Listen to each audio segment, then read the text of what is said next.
Hi, today's word on Minute with Maxwell is authority. Hi, my name is John, and Justin Tanner from Tampa, Florida, who's a pastor, wanted me to talk about the word authority. You know, Justin, there are different kinds of authority. There is designated authority where you and I have a certain assignment and we are designated as the person to be over something. There is moral authority where it's not a job description, but a person who has lived a life well, long enough, that they have a authority influence over people. When I started off as a young leader, Justin, I used to think that that designated authority was essential, and so I needed to make sure that I had the job description and the title and the things that would give me that designated authority. But the longer I've lived, I've discovered that you can give authority designated to somebody and they still don't have authority with people. But moral authority, authority that is given to a person because they are trustworthy, because they are respected, because they have done it so well with so many people for so long, that I think is the authority that we strive for. It has to be earned. Can't be given. It's not in a title. It's in a life that's well lived. Hi, John Maxwell here on Minute with Maxwell. I'm with my friend Arturo, who has been gliding for 18 years. The word today is above average. The reason Arturo does this for 18 years is he wants to do something that's above average, something that's different, something that very few other people get to do. So he does this every day. He gets to do what most people don't get to do because he's willing to take a risk. He's willing to get out there a little bit on the cliff and kind of let his life soar. I want to encourage you to ask yourself, what would you like to do that is different than average? You know, and I know, average is average. But you can be like me today at our church. You can be soaring. You can be making a difference. We're in Lima, Peru, and we're having a big time. We're feeling like an eagle today. That's what I want you to feel like too. I want you to go to your day today sensing that you can fly higher than you've ever flown before. And yes, life is above average. I'm glad you were on Minute with Maxwell today. Have a good one. Mac Dees from Birmingham, Alabama, he's a coach and leadership mentor, asked me to talk for a moment about the word abundance. Mac, the word abundance really comes, kind of the root of it, comes from the waves of an ocean. If you go to the beach and you just watch the waves of the ocean come in, they just keep coming. And as you see the water come into the shore and wash up on the shore, and another wave come and wash up on the shore, you begin to realize that the ocean is filled with abundance and the waves will continue to come. Having an abundance mindset, I think, is essential to success. The opposite, of course, is having a scarcity mindset. People that have a scarcity mindset become what? Scared. They're so afraid they're going to lose the little they have that they are unwilling to invest and branch out and move their fences out for the future.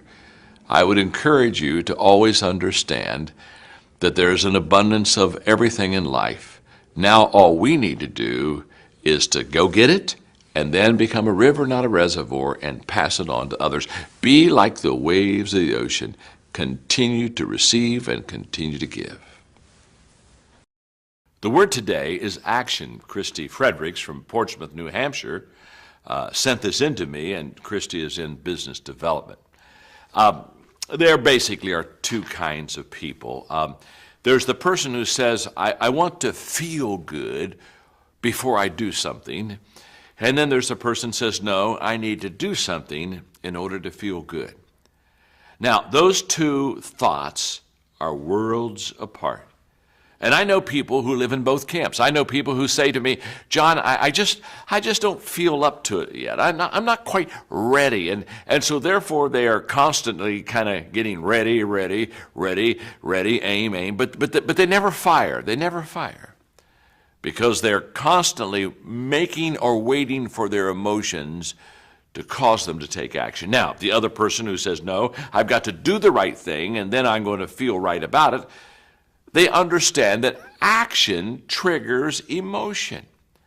Now, if your emotion is to trigger your action, you'll never get done what you need to get done. You will constantly be second, third, fourth, or fifth. Someone else will always get the prize. The early bird gets the worm. But if your action determines your emotions, and you can begin to be a disciplined person where you'll say, I know that if I do the right thing, I'll feel the right thing.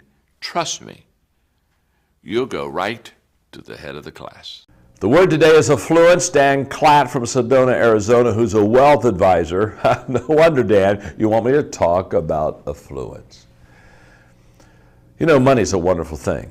And I always value people like you, Dan, that come into people's lives and help them really maximize the financial benefits that they possibly have. But money, when you really think about it, I feel is only good for two things. And I think people really overestimate what money will do for them. And so therefore, when they get it, they find out it won't do what they think it'll do. Now, I also understand, because I talk about it a lot, people who don't have money never believe what I say. So it's okay, because they always think there's more to it than what there really is. Money does two things for a person. One, it gives you options. People that have money, they have options in life. Every day, they can choose between several different options because they have the financial means to do so. People without money have the options reduced. It's a wonderful blessing. It's a wonderful benefit. Secondly, the value of money is the good that you can do with it. It's not the stuff you can do for yourself. I mean, how many cars can you drive? I can only drive one car at a time, to be honest with you. I never could drive two cars at a time. I have a couple cars, but I can't drive both at the same time. Can't eat two meals at a time. You see, the value of money isn't so much what it does for me. It does give me options, but what I can do for other people. You see, I would suggest people of affluence become a river, not a reservoir. God will only give to you what he knows will flow through you. The word today is alliance. Mary Alice Coleman from Brighton, Colorado sent this word in. And Mary Alice is a mentor, a life coach.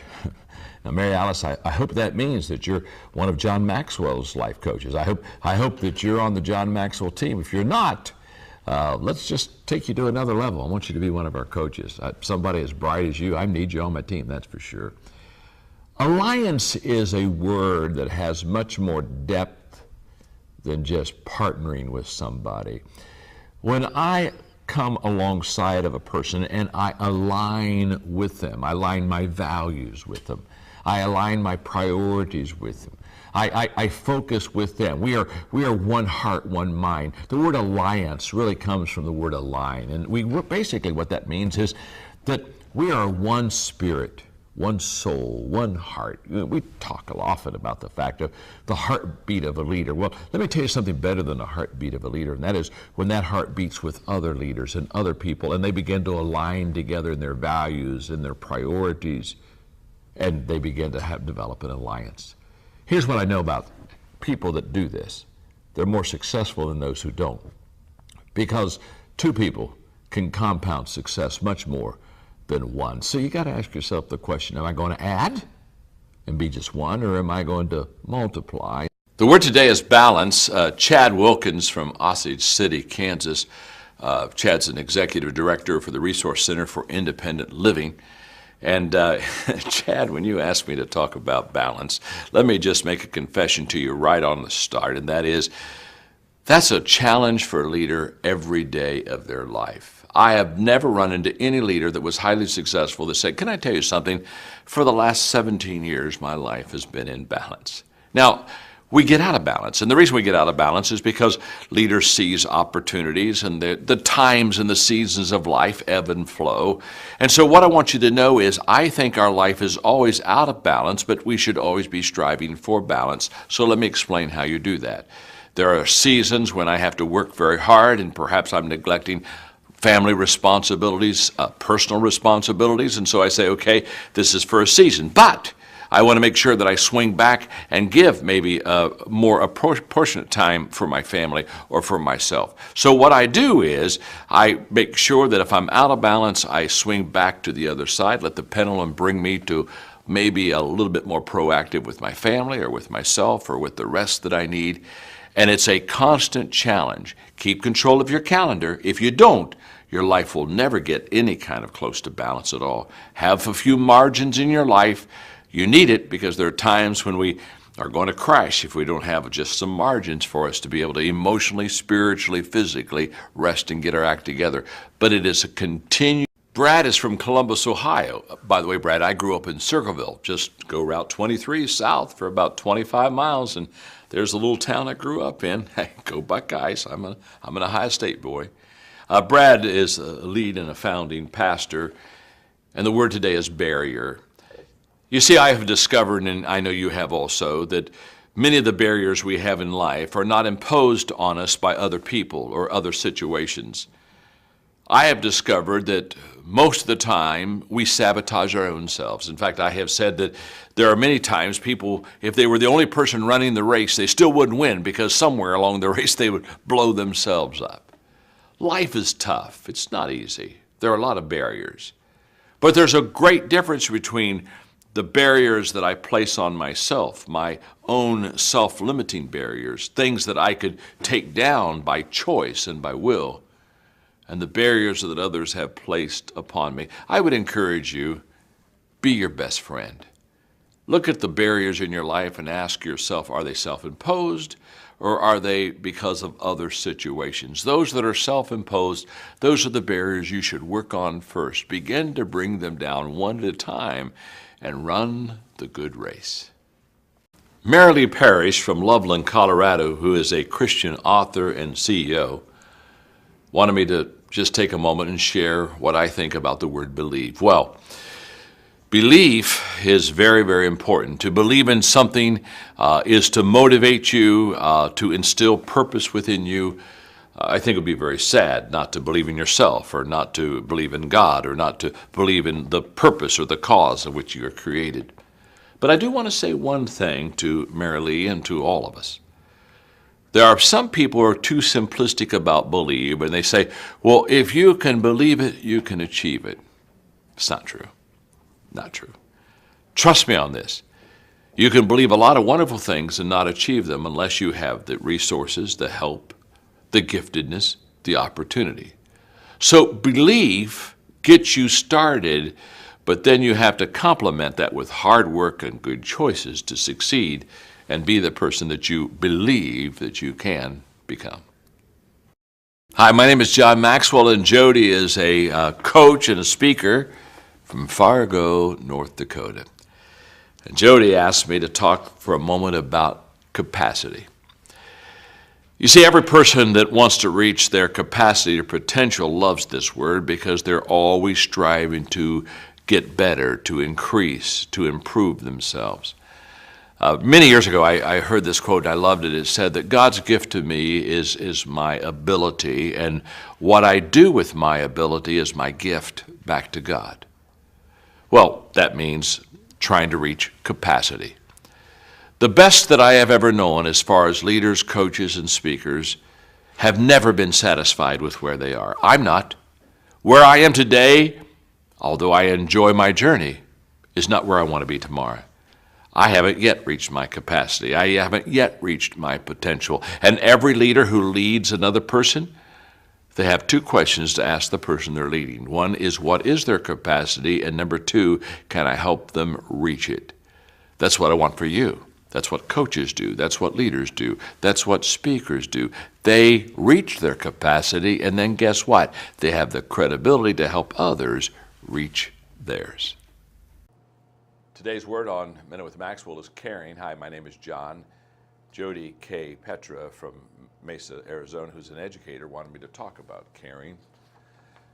Many years ago, I made a statement that is kind of well known now. It just basically says people don't care how much you know until they know how much you care. That's really true. There was a survey recently taken that basically asked the question, what is the most important question that a follower asks of his or her leader? Interestingly enough, when you think of leadership and vision and success and going somewhere and accomplishing something, you would think it would have to do with action, some kind of a moving ahead behavior.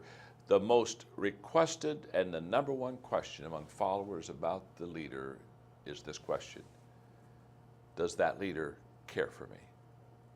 They wanted to know more about the fact that the leader cared than the fact that the leader was competent, or that somehow that the leader could take them to a higher level. They just wanted to know before they fell in line, does that leader care for me? It's a great word, caring. It should be a part of every leader's life. Hi, my name is John Maxwell, and the word today comes from Wendy Duncan. She lives in Redmond, Oregon, and Wendy's a life coach, and she wants me to talk about the word coach. My mentor and friend John Wooden said that a coach is somebody who can come alongside of you and can correct you without criticizing you in a way that is negative in your life. And I think that coach is a word that means come alongside. Come alongside and share together, teach, listen, lead. And coaching really involves the ability to understand the player, the person that is your client, the one who you're working with. It's the ability to live where they live, think how they think, get their perspective, and then the coach puts another perspective on top of that, and that's the overall perspective. Coaches add value to others because they see what the person is going through, but they see more than the person is going through. They see things that the person's going to go through, and coaching is kind of foreseeing, paving the way, coming alongside, and adding value to that client. Today's word is coachable. Hi, my name is John Maxwell, and welcome to Minute with Maxwell. Joyce George from Fort Royal, Virginia, a stay-at-home mom, wants me to talk about being coachable. I've often said to be coachable, you have to be approachable. In other words, you have to be willing to let people come into your life. You have to be willing to let people talk into your life, perhaps even tell you things that you don't want to hear, but things that you need to hear.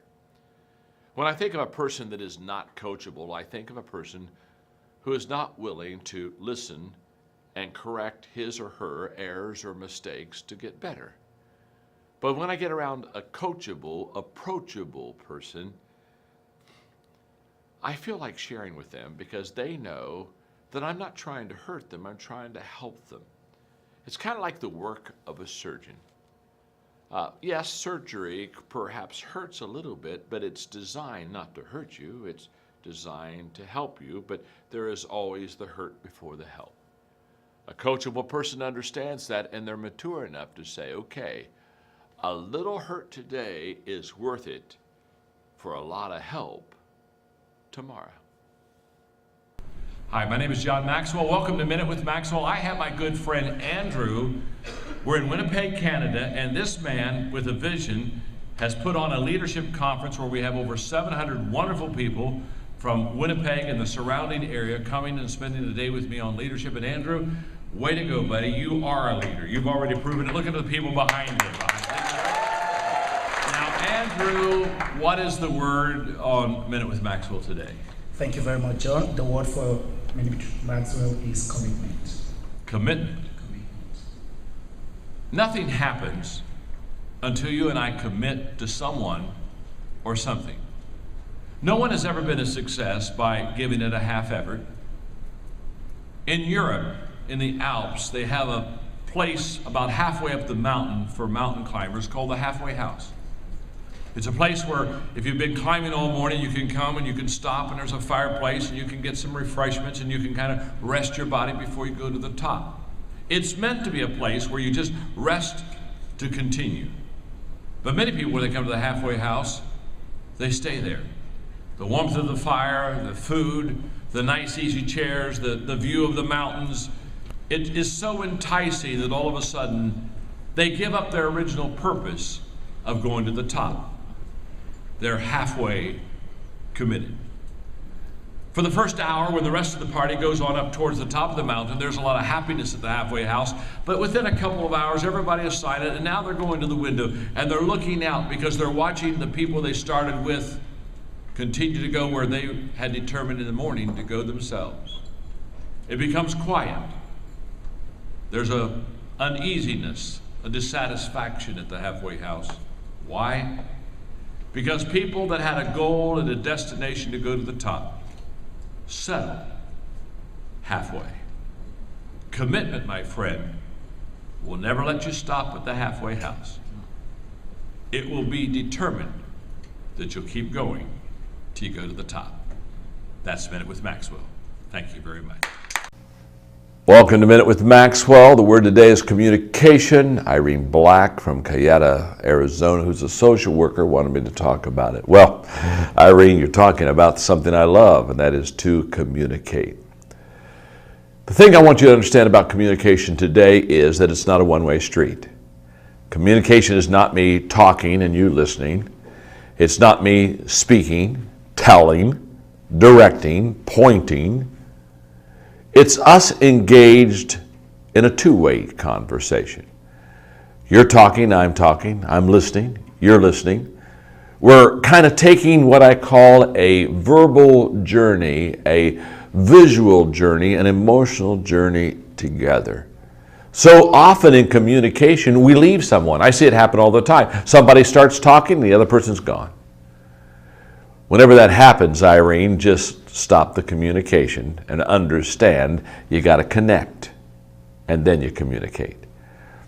If I communicate and don't connect, I will always lose the audience. But if I connect with them first, then as we communicate, and communication is not me, it's we, then it will be effective. Hi, this is John Maxwell, and Bert Malott from Helselt, Belgium, who's a coach and a trainer, has sent in the word congruence. And this continues in our series to coaches and speakers with Minute with Maxwell of coming alongside of you and just taking a word and just kind of maybe applying it to what you do as a leader and as a coach. Now, congruence really means that what I do and what I say matches up. And it's impossible to lead when a leader's actions and a leader's words are different. All it does is create a mass confusion among followers. And yet, so many times, leaders' actions and their words don't match. And I have found myself in my own leadership life, it's easier to tell somebody what to do than to show somebody what to do. It's easier to ask somebody to do something and not do it ourselves. I mean, talking is quite cheap and it's quite easy. Doing is a little bit more difficult, but here's what I know. The credibility of a leader is determined by not only what he or she says, but the congruence and the ability to do and match up and march to the same words that they've just suggested that you and I follow. Values, vision, things that are so important to a leader's life. We have to show those things to them. People do what people see. Example is, I think, the greatest asset of a leader. Leadership is visual. So the next time you're ready to move your people, make sure that the words you say and the actions you do match. And if they do come together in congruence, good news for you, my friend. Your people will follow you.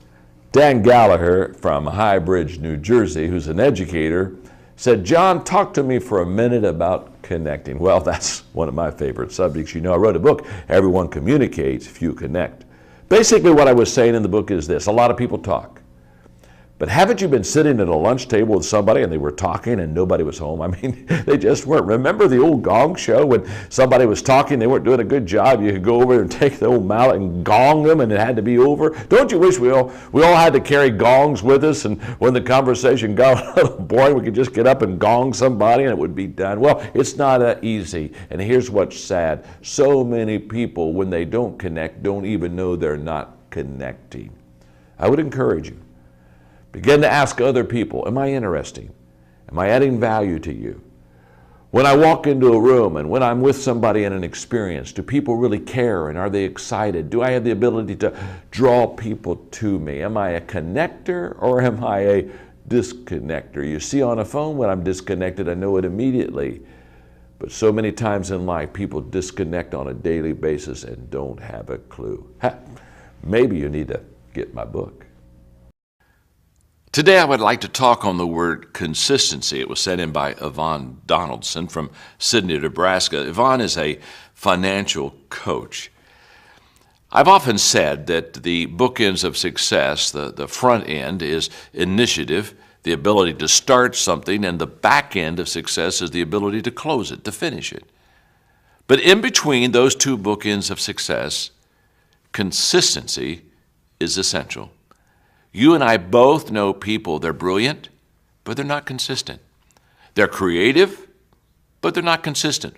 Now, what happens when we lack consistency? Well, we're not dependable. Leadership has to always be dependable. Leaders always have to be there. Leaders have to be that solid rock in which people can stand. And here's what I know. You don't have to be brilliant to be consistent. You don't have to be creative to be consistent. But you have to be disciplined. And leaders are always aware that every day people depend upon them. And so therefore, consistency is essential to a leader's life. David Weber from San Angelo, Texas, who's a technical training instructor, wants me to talk about conviction. David, I love this quote. I've said it many times. I think it's very true. One person with conviction is a majority. How many times I've seen a group of people that basically didn't know what they wanted or where they were going, but there was one person in the group, they knew. They felt it with passion. They spoke it from the heart. They were determined that that was exactly what they were going to have, and pretty soon other people began to pick up on that conviction. They began to pick up on that passion, and what do you know? Pretty soon that one person with conviction is the majority, and everyone else is following him or her to that desired destination. I've often said, to have an answer is a wonderful thing, but to have the conviction of the answer is even more wonderful. The word today is dependable. Hi, I'm John Maxwell. Welcome to Minute with Maxwell. Doug from Delray Beach, Florida, who's a speaker and trainer, wanted me to talk about this word. I think that perhaps nothing is a higher compliment than to have somebody look at you or me and say, I can depend on them. We live in a society, we live in a culture that commitment and promises and follow through is not greatly valued. And so a lot of times people, quote, leave us hanging. You know exactly what I mean. We stepped out and all of a sudden they stepped back and we were out there all by ourselves. Leaders, coaches, speakers, those that are going to be successful for a long time have learned to be very consistent in their coaching, their speaking, their leading, very dependable. In fact, that's what really, quote, keeps us in business. People can depend upon us so that when they call on us, they know we will deliver. I would encourage you to set your bar high for yourself as far as expectations about your career. But in setting your bar high, be sure to have right by that bar the word dependable, because you cannot reach that level without having consistency in your life. Hi, this is John Maxwell. Welcome to Minute with Maxwell. And Chris Wallace from Windham, Maine, who's a financial educator, said, John, I want you to talk about determination. When I was a kid, my favorite story was about the train, a little engine that thought it could. You know the story. I had this big hill to climb, wasn't sure that it really could, but was positive. And as that train went up the hill very, very slowly, I think I can, I think I can, I think I can. And of course, the higher it went, the slower it went. And was it really going to make it? Finally got to the crest of the hill. You know the story. Wow. Kind of breathe a little bit. Now that train's going downhill and the engine's saying to itself, I thought I could, I thought I could, I thought I could. You know what? Almost every day I'm like that engine. I'll bet you are too. We have a project in front of us. We have somebody that perhaps it's going to be a tough meeting, and we're not really wanting to do it, but yet we know we have to do it. You see, the difference between winners and whiners is winners, they know they have to do the right thing and then they feel good, and whiners, they want to feel good before they do the right thing. And determination's right at the heart of this.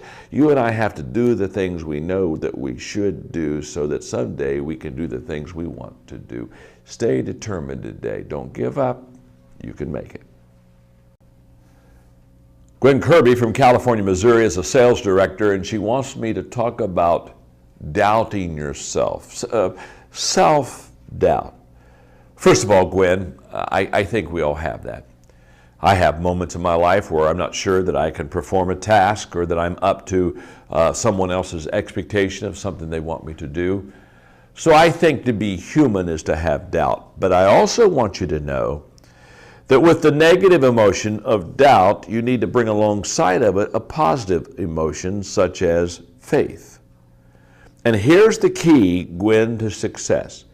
Not that you ever remove all the negative emotions from your life. I hear people all the time say, well, remove doubt from your life. I'm not sure you can. I know I never have. But here's the key. The positive emotion, such as faith or confidence, has to be stronger than the negative emotion. And if the positive emotion is stronger than the negative, you'll go with the positive emotion. Just as if the negative emotion is stronger than the positive one, you'll go negative. So you're going to always have a little bit of that war within you. That's okay. It's okay. Just feed the positive emotions until they begin to win over the negative ones. You'll never remove doubt, but you can move away from your doubt. Hi, my name is John Maxwell, and welcome to Minute with Maxwell. I want you to meet a special friend of mine who's going to, in a moment, give us a word. But before you do that, share with us your name. Hi, I'm Chris Rollins from Little Rock, Arkansas. Nice to have you with us, Chris. I'm so glad you're one of our certified coaches and trainers and just helping us to add value to other people. Chris, what is the word for today on Minute with Maxwell? John, the word I'd like you to speak on is dream big. In other words, what you're saying, Chris, if you're going to dream, might as well be big. In other words, I guess you could dream small, couldn't you? Yes. Here's what I think you're saying to us, and let me ask you if this is true. You're saying that anyone can dream, so now you got to figure out what the size is going to be. And I would suppose that if you dream small, you would accomplish some small things, right? But if you dream big, you'd accomplish some big things. What Chris is teaching us here is always dream out of your comfort zone. In other words, our comfort zone is what we know, what we're familiar with, what we like, what we've tried, what we've personally experienced, okay? And Chris is saying, if you're going to dream out of your comfort zone. Get over your head. I have a statement, Chris, that says that when you're over your head, it doesn't matter how deep the water is. You know what I'm saying? You're over your head. Isn't that true? And what you're saying, if you're going to dream, just dream big. It doesn't matter. I mean, why waste a dream on something small when it could be something big? Do me a favor. Why don't you just leave me a comment on this dream big stuff that Chris introduced us to today? Why don't you share with me something that you're dreaming big about? Hi, my name is John Maxwell, and Kelly George is a business owner from Branston, West Missouri. Kelly wants me to talk about endurance. I have a friend, Kelly, that has an expression that if I've heard him say it once to me, I've heard him say it 100 times. That is, he'll say, John, keep on keeping on. Now, all he's doing is encouraging me to endure, to be steadfast, to stay focused, not to quit. You see, I've discovered that people who fail to get to the top are not people who lack the potential to get to the top. They just lacked the endurance to get to the top. They somehow decided that if they would quit, it would be better than if they would continue on. And I think the prize of success doesn't always go to the quickest or the most brilliant, the person who finishes the line the fastest or the soonest. I think it goes to the person who understands that day by day, week by week, if they are consistent in their behavior, consistent in their action, that they will arrive where they need to arrive. You see, endurance, it's not a sexy word, is it? It's not a word that we kind of want to be known as, oh, there goes an enduring person. We'd rather be known as a brilliant person or a quick person, a bright person. But here's what I do know. If you take endurance out of the life of a person, no matter how gifted, no matter what opportunities they are given, they'll never succeed. It is true that if we endure and we continually stay steadfast, whatever that prize is, although it may take a while, it will someday be ours. And Christy Ellis from Phoenix, Arizona, who's a business coach, sent it in to us. Hi, my name is John Maxwell. Here's what I know about energy. We're attracted to people that are energetic about life and about others. In fact, think about it for a moment. Lack of energy, lack of passion is a very unattractive quality in people's lives. And yet I see the majority of people every day, they just go through life just existing. Now think about it. Have you ever been attracted to a person that wasn't excited about their day? Have you ever been attracted to a person who just basically could take it or leave it and had no opinion on anything? No. It's the people that provide energy, the people that have passion that we're drawn to. Now, passion's a choice. Energy's a choice. There's no such thing as high energy people or low energy people. They're just people that have passion and people who don't. People who have passion attract people, especially attract people who want to have a passion themselves. Energy multiplies. Energy reproduces. Energy influences. Think about it. The next time you draw along somebody and you're kind of attracted to them, ask yourself, what drew me to them? I will almost always promise you there was something that they said or something they did with energy and passion that kind of appealed to you and brought you alongside of them. It's a choice. Get up today and say, today I am going to put energy in the people I see and the things I do, and watch what the difference will be in the people that are attracted to you. The word today is engaged. Jan Miller from Pensacola, Florida, who's in Human Resources, wants me to talk about it. Welcome to Minute with Maxwell. I can still remember I was in my 20s the first time I heard Zig Ziglar speak. I was in Dayton, Ohio. I was on the front row. I never heard him before. And for 2 hours, he walked across that stage. He had us all in the very palm of his hand. We were totally engaged. We were totally immersed in what he was saying. That day was one of the eureka moments in my life because I had a speaker that engaged me by his communication style, and I had a person engage me because of what he said. He said something that day that changed my life. He said, if you'll help other people get what they want, they in turn will help you get what you want. That was a life-changing day for me. I was engaged by the person and by the subject.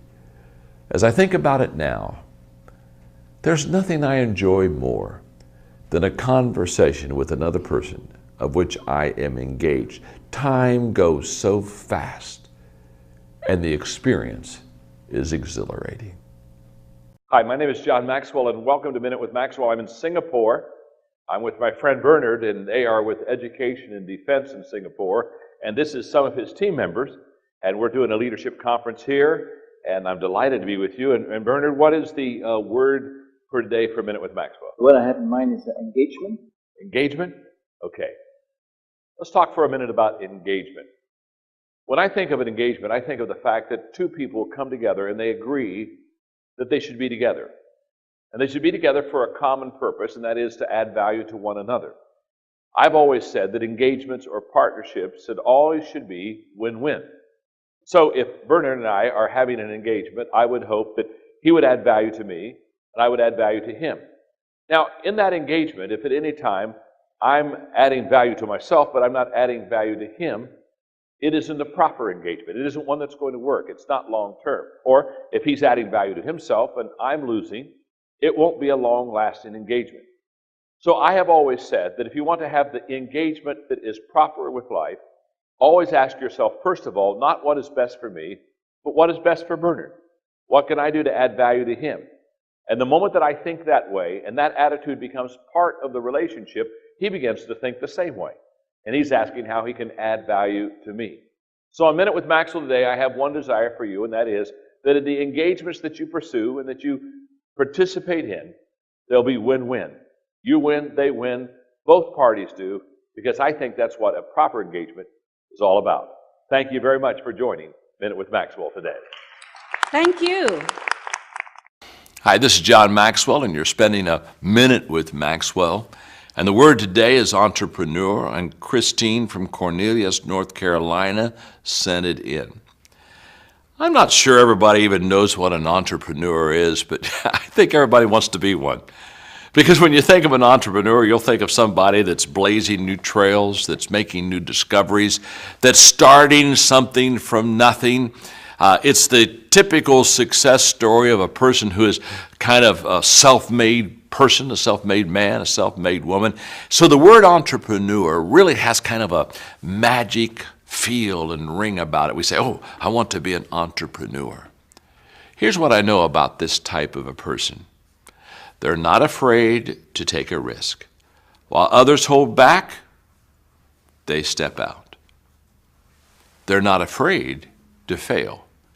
They don't allow failure to control what they say, what they think, and what they do. Their life is controlled by hope and belief, not failure. And the last thing I know about an entrepreneur is that they become the envy of others because often they do what others wanted to do and what others could have done, but they won't do. So if you're an entrepreneur, congratulations, you stepped out. You did not allow failure to any way control your path or your journey. And because of that, you did what others could have done but were unwilling to do. And that's why I think we like and hold in high respect the entrepreneur. The word today we're going to talk about is equip. It was sent in by Jeff Church from Colorado Springs, Colorado. Man, I played some golf there. What a beautiful area that is. Jeff is a business owner.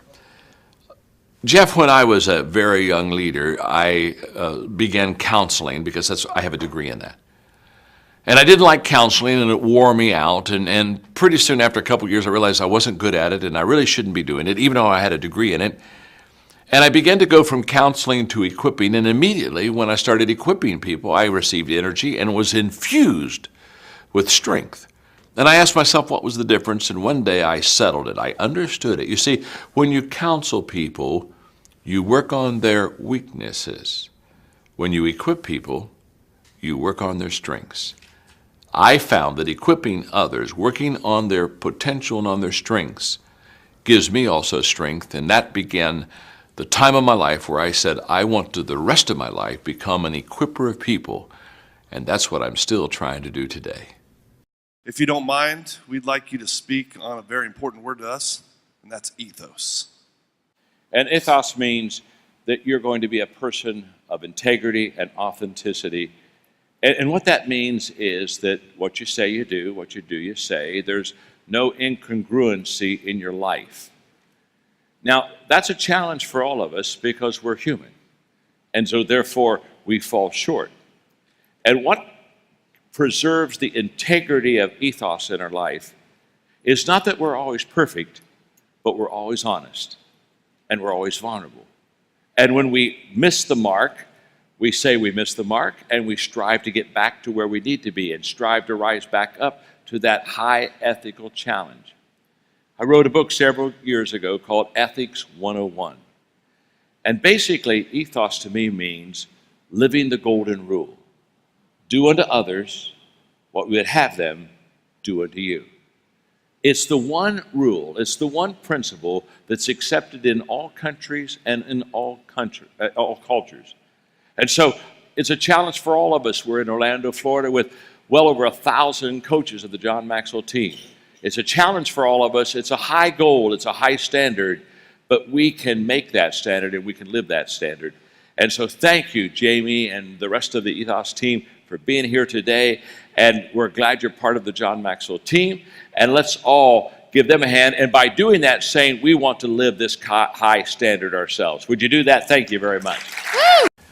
Today on Minute with Maxwell, we're going to talk about the word extraordinary. It comes from Sheridan Smith from Tasmania, Australia. I want you to know that extraordinary is just ordinary with the word extra in front of it. In other words, a lot of things are ordinary, but to make them extraordinary, you've got to add to what is already average. In other words, extraordinary starts with average. What's average? I don't know. But whatever average is, that's where you start. And then you put in extra on it to go beyond average. In other words, you take average time that many people spend to be successful, and you put extraordinary time, and that means you spend more time to be successful. It means that you take resources that would be ordinarily help you and be average, and you put extra in it, and you get more resources, and all of a sudden you're able to add value to yourself and add value to others more. It means that you have an average attitude, an ordinary attitude, and then you smile when you don't want to smile, and you turn the other cheek, and you walk the second mile, and all of a sudden you become extraordinary. By the way, the gap between ordinary and extraordinary can be bridged by one word, and that is effort. People that put in an extra effort become extraordinary. Gary is a chief administrative officer and associate pastor from Mandeville, Louisiana. The word today is failure. It's a word that we all dread because none of us want to be marked as a person that's not successful. And yet it's something that we do on a continual basis. We all fail. When I wrote my book, Failing Forward, I was being asked by a television interviewer about the book, and they said, "Why did you write it?" I said, "Because there's a market for it. Everybody I know has failed, and nobody likes it." Now think about it. That's true. Everybody has failed. No one likes it. And so I wrote a book, Failing Forward, to help people learn how to fail successfully. And what I would say to you, Gary, is very simple. Failure is never the problem. It's our response to the failure that either becomes a problem and either hurts us, or our response is positive and it helps us. So it's not the mistake, it's not the failure that does us in, it's how we respond to it. Hi, this is Les Brown, John Maxwell on Minute with Maxwell. We're glad you're here today. And my friend Les is going to talk to us about a very important word. The word is focus. Yes, when you're looking at your life and you're going through some challenges, one of the most important things to do is to focus on your haves, not on your needs, like you need to pay your bills, you need to get out of debt. Focus on what it is that you have going for you, your ideas, your energy, your life, your gifts, your talents, and develop those, because your haves will take care of your needs. So what is it that you need to look at, that you need to strengthen, that you need to monetize, and that you will bring out here and make a difference in the marketplace? Because you have something special. You have greatness within you. And now it's time to get out of your head and into your greatness. And that's a word from Les Brown on Minute with Maxwell. Hi, my name is John Maxwell. Welcome to Minute with Maxwell. David Ortiz from San Diego, California, who's a life trainer coach, wants me to talk about follow through. And David, I want to talk to you about joining my team. Because if you're a life trainer coach, you need to be on the John Maxwell team. Now, follow through is something I have to do every day. In fact, I keep a list. I keep a little card, and throughout the day, I'll be talking to someone, and I have to then follow what I've said to them to someone else with a note or a thought or a phone call. And every day, I probably have to do follow through about, I don't know, maybe 8, 10, a dozen times. And I'm sure you do. Here's what I know. Many people never finish a task, and so therefore they're never successful. The bookends of success are initiating or starting and closing, follow through. And if you don't start, you can't close, but if you do start and you don't close, you lose all the potential in between. So follow through is integrity. It's making sure that you commit to others that what you started, you are disciplined enough to finish. And I think highly of a person who keeps their promises and follows through. Sarita Lambert from Vacaville, California, who's a singer and songwriter, said, "John, on your Minute with Maxwell today, talk about fortitude." I was just in St. Augustine, Florida. Our 2 granddaughters are in the 4th grade, and so we took all the grandchildren and the kids for a weekend, and we visited a fort. And the fort in St. Augustine they were very proud of because it had never been conquered. No one had ever knocked it down. Nobody had ever gotten through the barriers, and they'd been successful for literally over 100 years.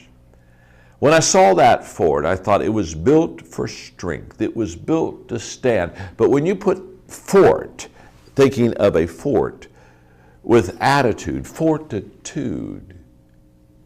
It means that you have an attitude that's strong. It means you have an attitude that can withstand adversity. It means you have an attitude that can withstand the onslaughts of people who want to do you in and knock you down. It's a wonderful, wonderful attitude. It's one that says, I'm going to dig in. I'm going to be strong. I'm not going to let what happens to me affect what happens in me. I think that's fortitude. Pamela from Lagos, Nigeria, asked that I would talk for a moment about fulfillment. Welcome to Minute with Maxwell. Fulfillment is a word that I think all of us crave and long for, but we don't always understand how to get it or how to obtain it. As I've watched and observed people that had what I called fulfilled life, their life wasn't fulfilled because they had a lot of money or because things always went their way, but their life was fulfilled because they were living a life of purpose. They were doing the things that they felt that they were created to do, and they were doing it with their very best effort. For me, a fulfilled life means that I've done my very best, that I have to, at the end of the day or at the end of a season of my life, answer to myself, not only to my Creator, but to myself and then the people that I lead. Have I done my best effort? So when I see people that are fulfilled, they are people that maybe don't have more than others, but inside they have fulfillment because they've realized that they have lived their life not only with purpose, but with effort. They have done their best to be their best. And that brings fulfillment.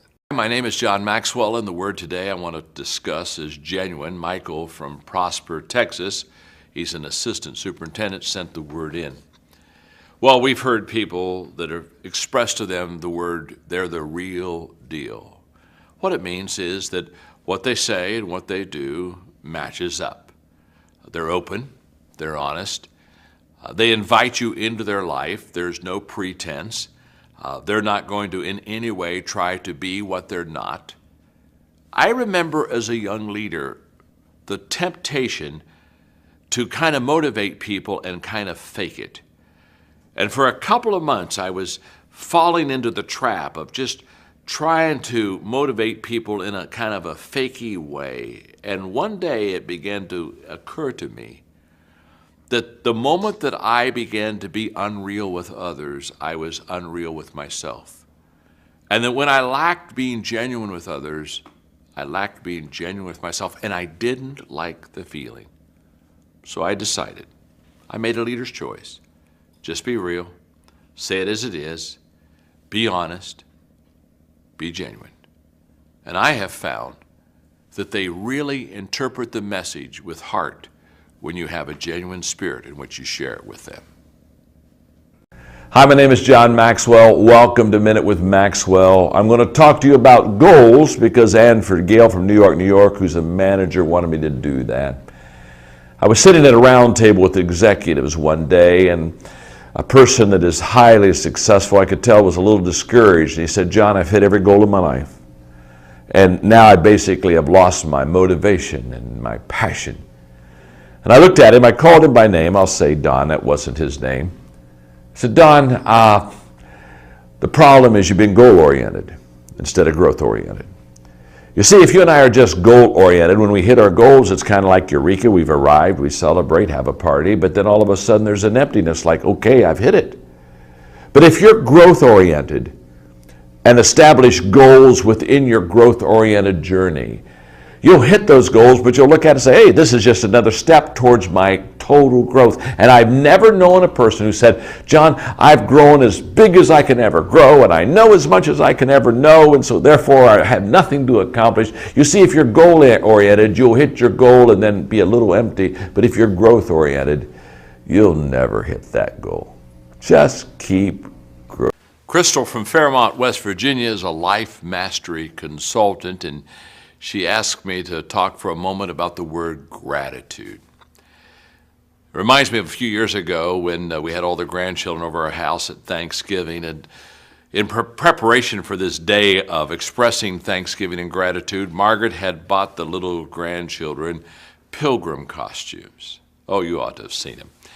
we decided to have a Thanksgiving program, and so we practiced and worked on our little sayings and our thoughts and the verses that we were going to quote, and it was a lot of fun getting ready for the big program. And I'll never forget John, who at that time was, I think, about 3.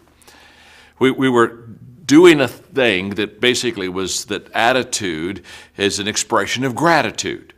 And this little kid of my grandson, who's named after me, who gets all the inheritance, by the way, this little kid is having a hard time with the expression attitude as a result, or gratitude as a result of attitude. And he's worked on it, and he's worked on it, and he said it about a half a dozen times, and finally he just kind of exasperated, falls on the floor and says, "Papa, it's just too hard to do this."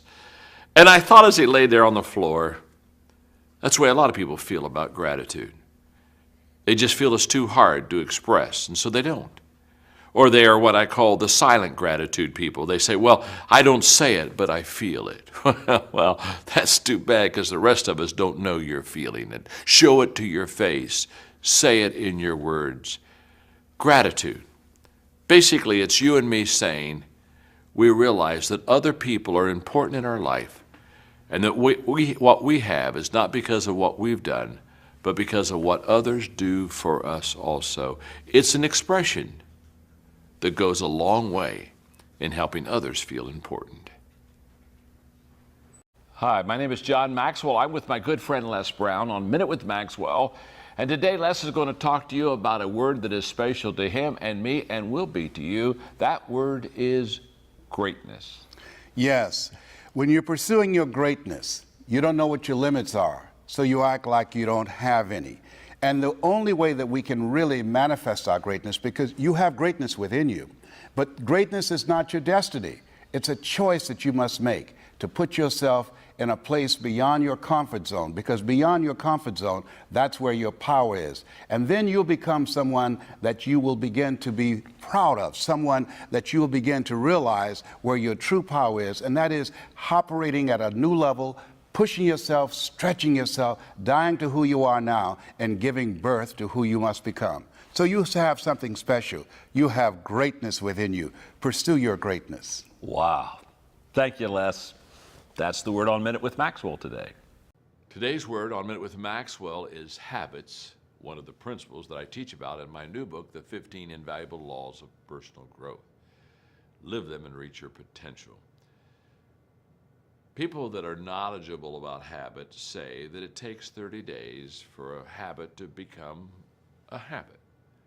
In other words, you and I can't, in 1 or 2 days, develop a habit. It takes a long time. In fact, I am prone to think it takes a little longer than 30 days. Now, habits can be good and habits can be bad. And so over a period of time, you can either be developing habits that are going to help you, or you can be developing habits that are going to hurt you. People that grow develop habits that help them.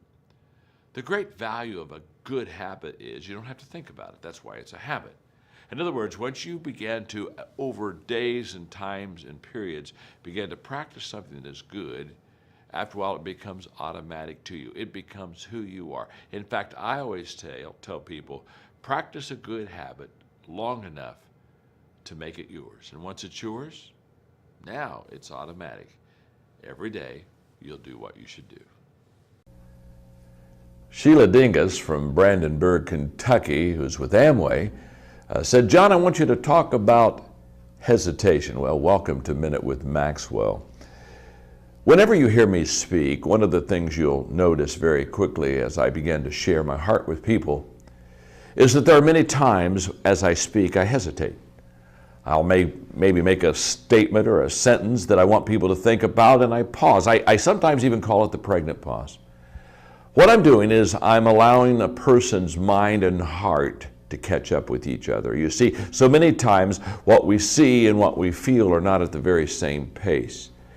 Hesitation is a word that all leaders understand because they realize timing is essential. Whether they're making a sales call, whether they're coaching for a person, there are times when you want to let the other person kind of mellow out and kind of marinate that thought, that idea that you just presented to them. You see, if you just speak at the same rate all the time, or if you live at the same rate all the time and you don't pause, you don't reflect, you don't stop, you don't hesitate, you don't give time for thought process, what will happen is you'll have a lot of experiences, but you'll have very little insight. You see, hesitation helps us to take our experiences and turn them into insight. So spend today giving some hesitation to your life and to what you share with others, and kind of let the mind and the heart catch up. The word I'd like to talk about today in our Maxwell Minute is honor, and Ron and Joni Clark from Bellwood, Nebraska, who are independent marketing directors, asked me to talk about that word. When I think of honor, I think it's something that is reserved for somebody that has achieved something. It's a time where we recognize that achievement and where we come alongside of them and we honor them with gifts, or we honor them with recognition or position or titles or whatever. I think it's very important. But let me just say this. Many times we look at honor as something we just received, or something we were just given, or a merit that we were just bestowed upon. And I think honor means more than that. I think honor is a daily thing. I think that we have to earn our honor daily. I think we have to prove our honor daily. In other words, if you want people to honor you, respect you, put you in a position of where they recognize you as a leader, as a good coach, as a good speaker, I think it must be earned daily. It's nice to have the awards, the plaques, the banners. It's okay. It's okay. But I think the greatest honor is the respect that people have for you, not given in a plaque or a position or a title, but the respect that says to you on a daily basis, we will follow you because of who you are and who you represent to us on a daily basis. Danny Coates is a coach in Newport News, Virginia, and he asked me to talk about hope. Well, Napoleon said leaders are dealers in hope. And here's what I know. Leaders come into any situation, regardless of how dire and dark it may be, and they have the ability to help people see the light at the end of the tunnel. Now, I'm not talking about creating false hope with people. I'm not talking about hyping people. I oppose that completely. But I am talking about seeing in the dark time the opportunity, because there is always the seed of opportunity that is planted in the field of discouragement and despair. But you have to look for it. The difference between leaders and followers is leaders see the opportunity and the hope, and followers normally see the problems. What a gift you are as a leader when you walk into their life, give them hope, and show them the opportunity. The word today is humility. Jim Ellison from Norcross, Georgia. Jim's a senior pastor, sent it in. And one of the quotes I love about humility is that people that are humble, they don't think less of themselves, they just think of themselves less. In other words, their life is not preoccupied with them. You and I both know people that truly they feel that they are the center of the universe, and so therefore everything that they think and say and talk about and do has them at the core, and so therefore it's all about them. In fact, I had a friend like that one time who came up to me and said, John, we were talking quite a while, and he was talking about himself constantly. And he said, look, I've talked enough about myself. Here, you talk about me for a while. Well, this is not what we're looking for. We're looking for a person who is focused on others. You cannot be full of yourself and focused on others. Humility means you have a lot less fullness of yourself, so that you can focus on the other person, their needs, their journey, their life. If you want to be a leader and you want to attract people, you attract them not by talking about who you are and what you've done, but who they are and what they can do. That is humility. Hi, my name is John Maxwell, and welcome to A Minute with Maxwell, and I have my friend Carol here. And Carol, where do you live? Pensacola, Florida. And Carol did something major. She spearheaded an event where I went to Pensacola. We had 8,000 people at that event, and I taught leadership all day at Brussels. We had a great day, didn't we? Wonderful day. And Carol, you're a beautiful example of being one of our John Maxwell team certified coaches. You're a great example of making a difference. And on Minute with Maxwell today, what is the word that you want me to talk about? Influencer. Okay, oh, I love that. I teach that leadership is influence. So Carol says, John, talk about being an influencer. Let me just say this. Your ability to influence people greatly determines how successful you will be. Nobody has ever followed somebody that didn't influence them. Nobody has ever had their life changed by somebody that didn't influence them. So if you want to change people's lives, if you want to make a difference, the first thing you do, Carol, is you say, how can I become an influencer in their life? Now, the simple thought on this is today is very simple, and that is you add value to people. You add value to others. And if you add value to others, you begin to gain influence with them. People say that, John, how do I add value to others? One of the things we do, Carol, as you know, is through the John Maxwell Team Certification Program. We teach you how to speak, we teach you how to coach, we teach you how to lead better, we teach you how to develop people, how to have mastermind groups. We teach you how to become an influencer. We teach you how to increase your influence. I've taught many times that leadership is influence. Nothing more, nothing less. That's true. So if you want to be an influencer, learn to lead.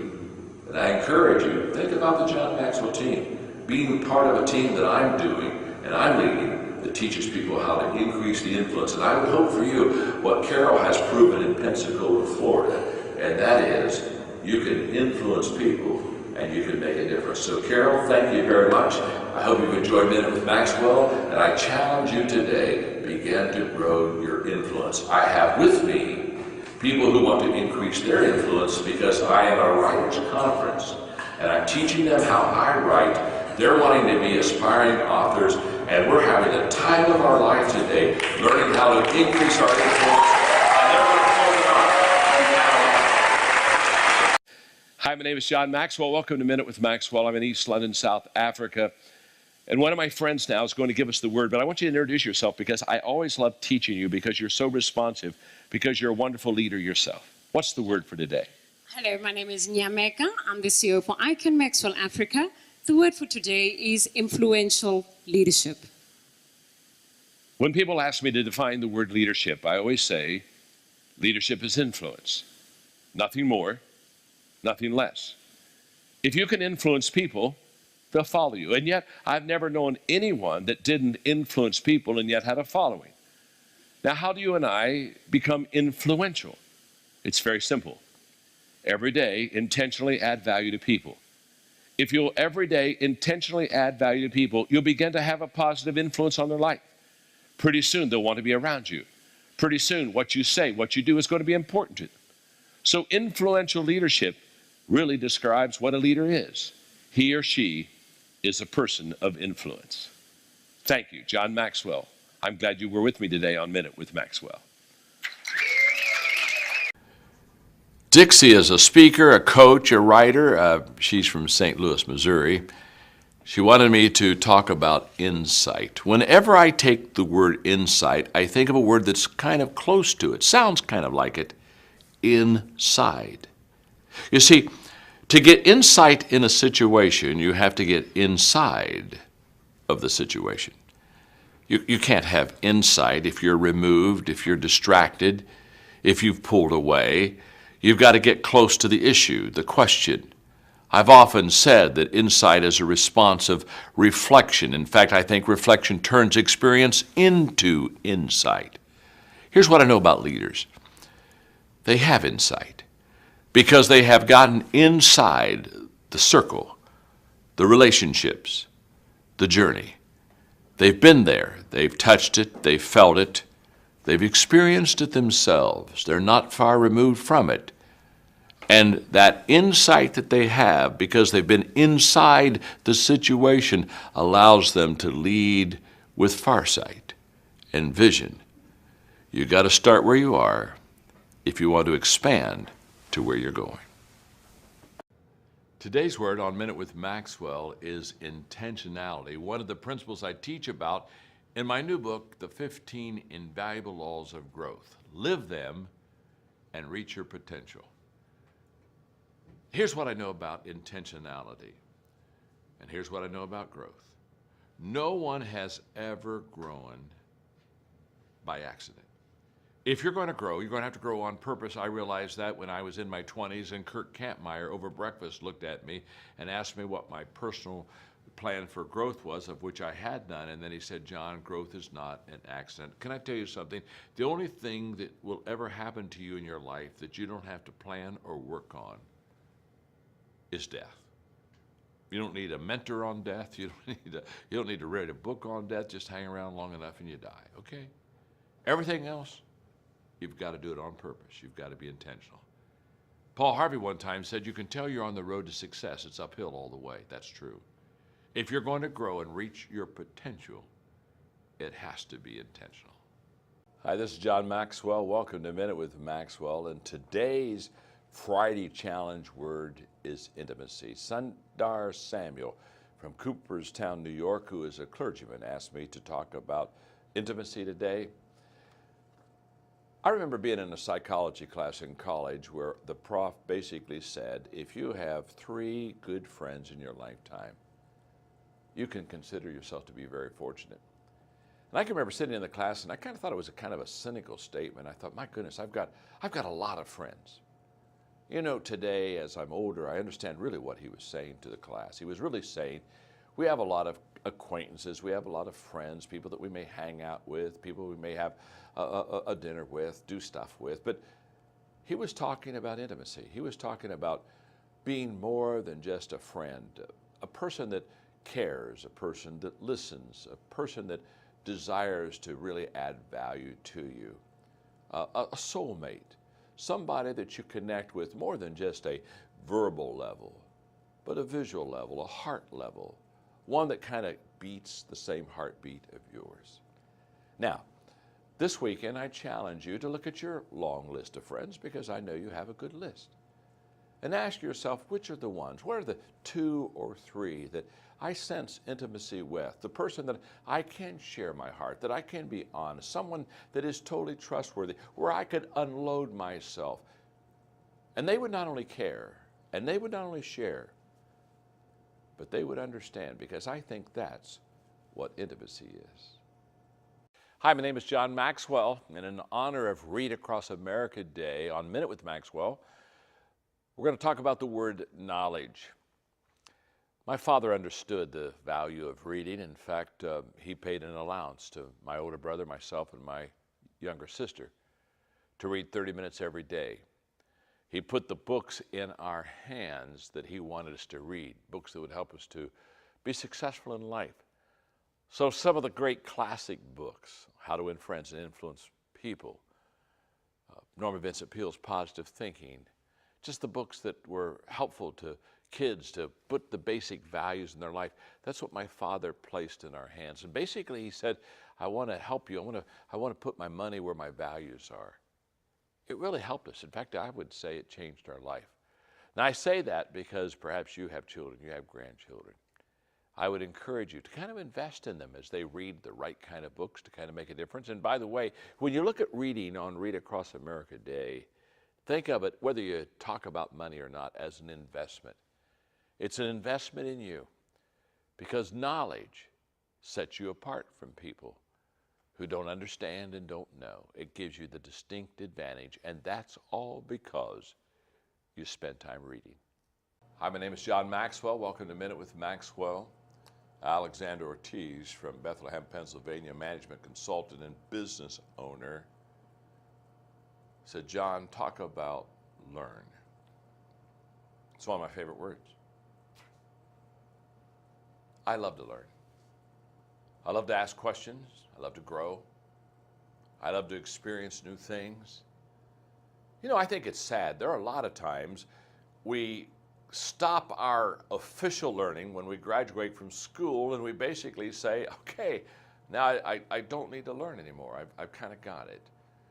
I would encourage you to be an everyday learner so that you can be an everyday grower. In fact, I had a friend of mine one time say there are basically 3 phases in life. The first one is learn.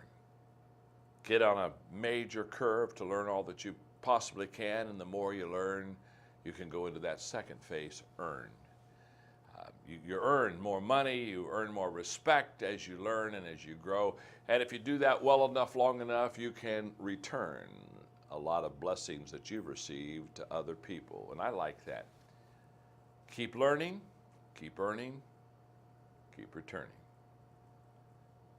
My friend John Wooden put it this way: it's what you learn after you know it all that counts. Hi, my name is John Maxwell. Today's word is listen. Welcome to Minute with Maxwell. Tony De La Rosa from Nashville, Tennessee, who's sales and marketing manager, sent in this word. When I talk and teach on leadership, often I surprise people by saying this, that the great leaders have pretty much a three-step process of leading. They listen, they learn, and then they lead. Now, we think of leaders as having a bias to action and always moving out, but I have discovered that most effective leaders, they get their leadership cues from listening to people, walking slowly through the crowd, knowing exactly what the people are thinking, know exactly where their people are. You see, the great leaders don't ask their people to come to them. They go to where their people are. They find them, and then they take them to where they should go. And the only way that you'll ever find anyone is by giving them a listening ear. That's an important subject, isn't it? Why don't you do me a favor and take out just a little extra time and just leave a comment below and let us know what you think about listening and how it's helped you.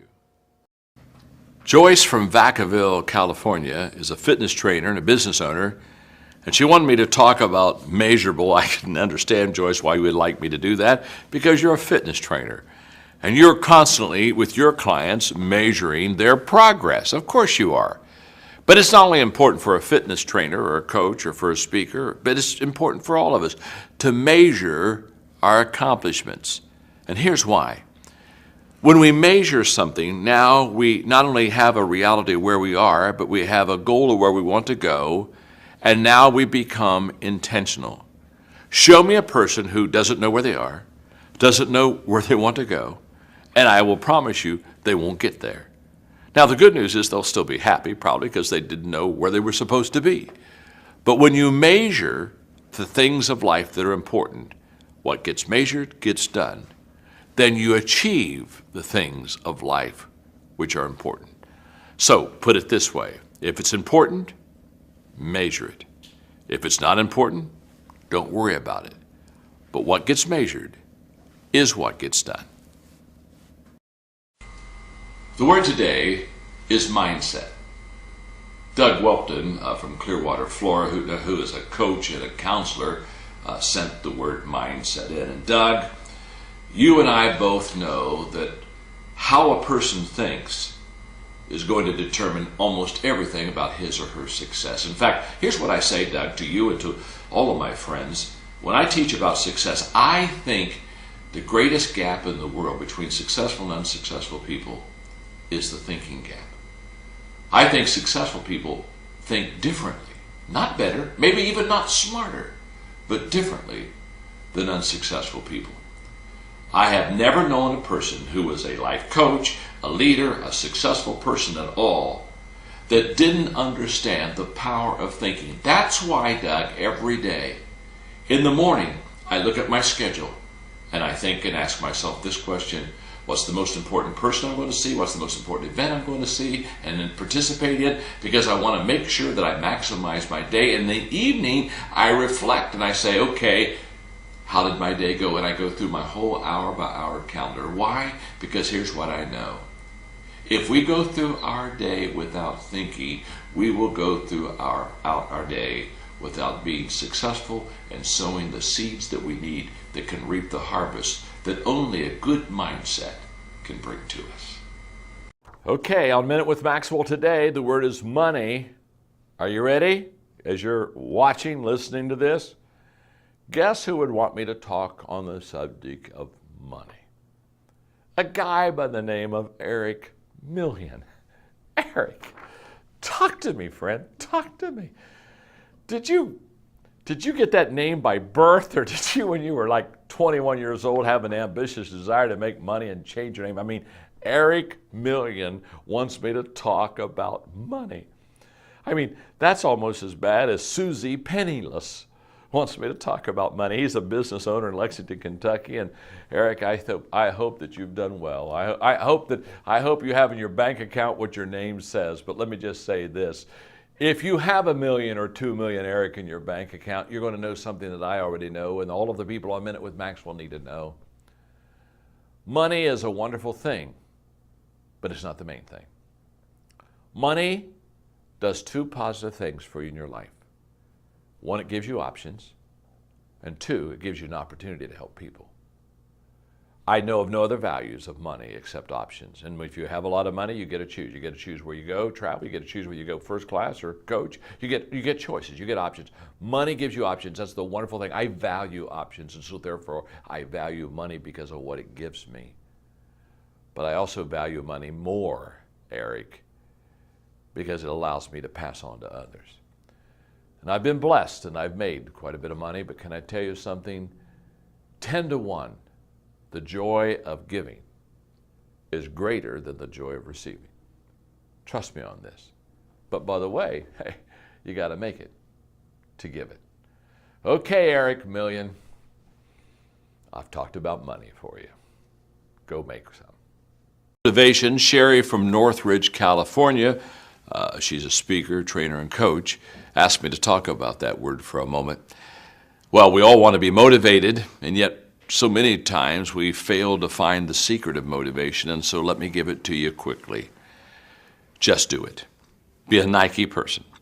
What I've discovered is people who just do what they should do pretty soon feel motivated to continue to do it. You see, motivation is not the cause of action, it's the byproduct of action. There's a lot of difference.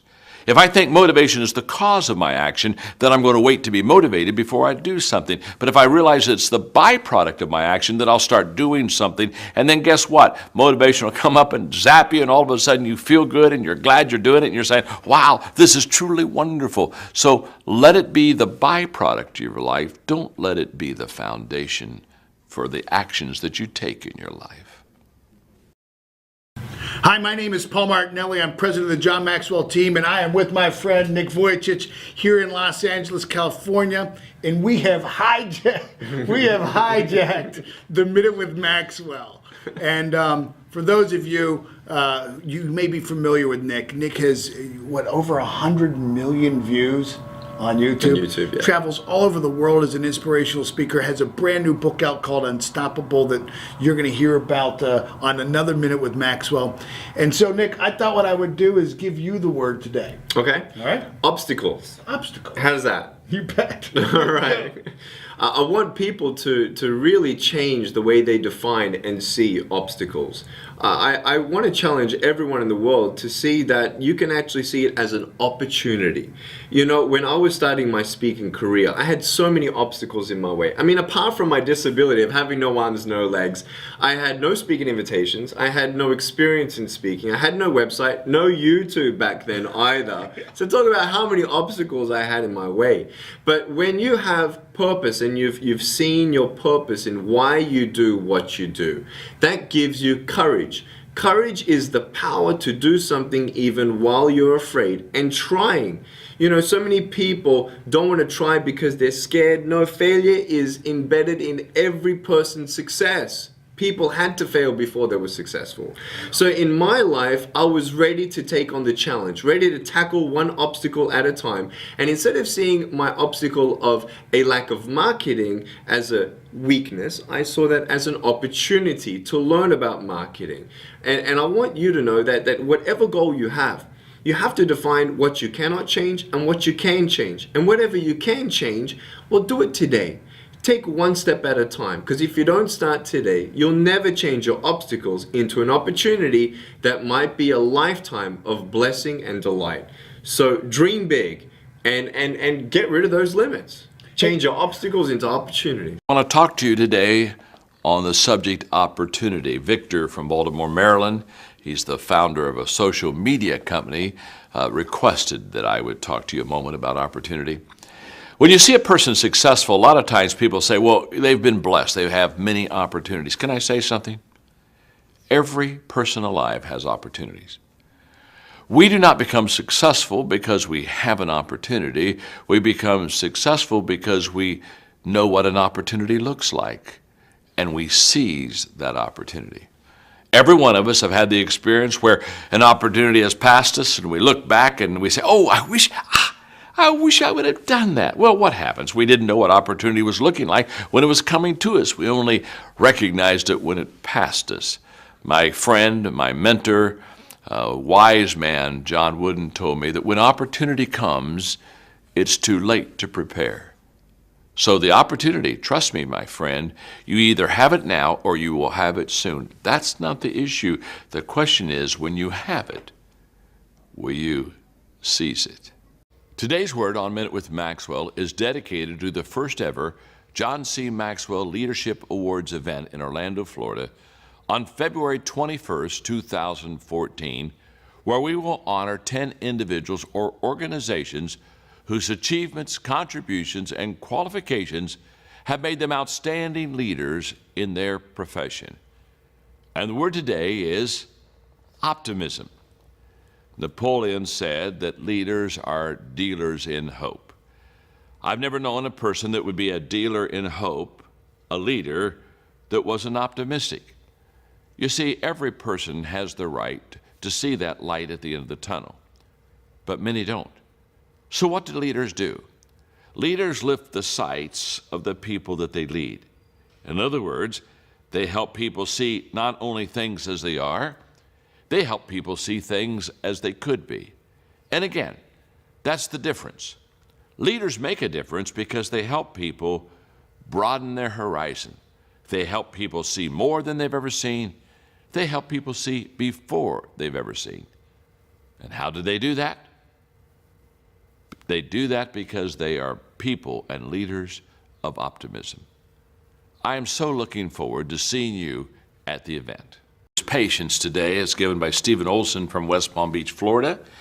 Stephen's a vice president of an insurance industry and is a wonderful leader. And he wants me to talk for a moment about patience and how that is involved in a leader's life, because we think of a leader being out front, and we think of a leader as paving the way, and a leader as taking initiative. Now, how does patience work in a leadership realm? Well, this is very simple. What I discovered many years ago is that leaders never cross the finish line first. They just don't. And there's a reason for that. It's not because they're not fast. It's not because they couldn't win the race. They choose not to win the race alone. Did you hear what I say? They choose not to win the race alone. When they cross the finish line, they're going to have somebody with them. And if you have somebody with you, you have to wait on them. And that's where patience is a vital ingredient to a leader. Patience allows us to slow our pace so that when we cross the finish line, we're not the only one that is successful. We are helping others be successful also. What a tremendous quality of a leader. I would rather cross the finish line with someone and not be first than to be first and cross it alone. Because if you cross it alone, think about it, you have no one to celebrate your victory with. Jeff from Portland, Oregon wants me to talk about the word peace. Hi, my name is John Maxwell. Welcome to Minute with Maxwell. I think peace is the sense that we have inwardly that we've done our best outwardly. In other words, I think that the fulfillment and peace and satisfaction that comes inside of the life of an individual is when they know that they have given their best, that they've done their best, that they've not taken shortcuts on their life or on the life of anyone else around them. So I think peace, isn't it interesting? A word of tranquility is a result of me doing something on the outside that shows that I have reached my potential and given my best effort for myself and for others. When that happens, I think then we have an inward peace. that really brings the tranquility of our soul, that gives us the contentment that we want as a leader. Hi, my name is John Maxwell, and I'm excited because my newest book, The 5 Levels of Leadership, has 2 words that just are bringing the passion out of me to teach you how to do effectively, and the words are people development. Sometimes people ask me, John, when you wrote the book, The 5 Levels of Leadership, what was your purpose? And it was mainly to help you learn how to develop others, and let me tell you why. To develop yourself is a wonderful thing, and that's where we do begin. But to develop yourself is to add. But when you develop others, you begin to multiply. In 1995, I came to a conclusion that the success of others that I worked with was more important to me than my own personal success. Now, I already had a lot of personal success. I don't think I could have ever come to that realization without having success personally first. But I also realized personal success is not enough. The willingness and the ability to pour yourself into others and to develop people will bring you, I think, the greatest fulfillment. I've always said success is what I do for myself, significance is what I do for others, and in the 5 levels of leadership, I have a whole chapter that talks to you about how do you successfully develop people. Jeremy is from Virginia Beach, Virginia, and he's a college student, and he said, John, talk to me about perseverance. I know why you're asking that question, Jeremy. You're a college student. You're just trying to get through school. I relate to that. In fact, my father was the president of the first college that I graduated from, and he shook my hand and said, congratulations, John, and gave me the diploma. You worked hard all 7 years of college. Well, there are a lot of times we just have to persevere. We have to keep on keeping on. What that means, Jeremy, is the fact we just don't quit. Now, you're young. You're a student. You're going to have a lot of temptations in life to quit, but listen to me carefully. I give you this kind advice.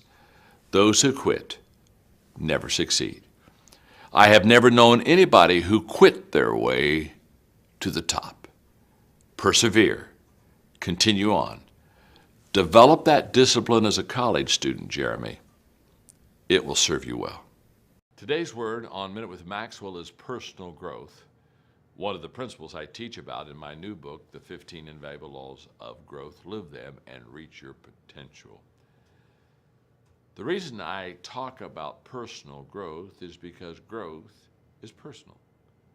In other words, I run into people all the time who somehow think someone else is going to do their growing for them. Or they were born in a wonderful family and have a lot of privileges, and so therefore they think, I don't really need to take responsibility for my own growth. I've already advanced this far because of my parents. In fact, there are some people, they were born on third base and they think they hit a triple.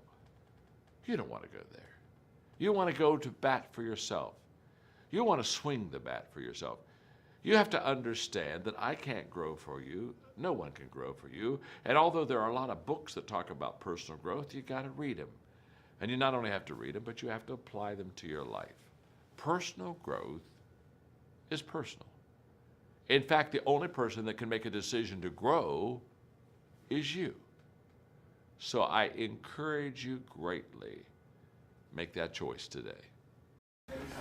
Deborah from Mechanicsburg, Pennsylvania, which is a beautiful, beautiful area of our country, is a realtor. She wanted me to talk about plan. When I was 26, I wrote down this acrostic, plan ahead. And here's what I said. The P stands for predetermine your course of action.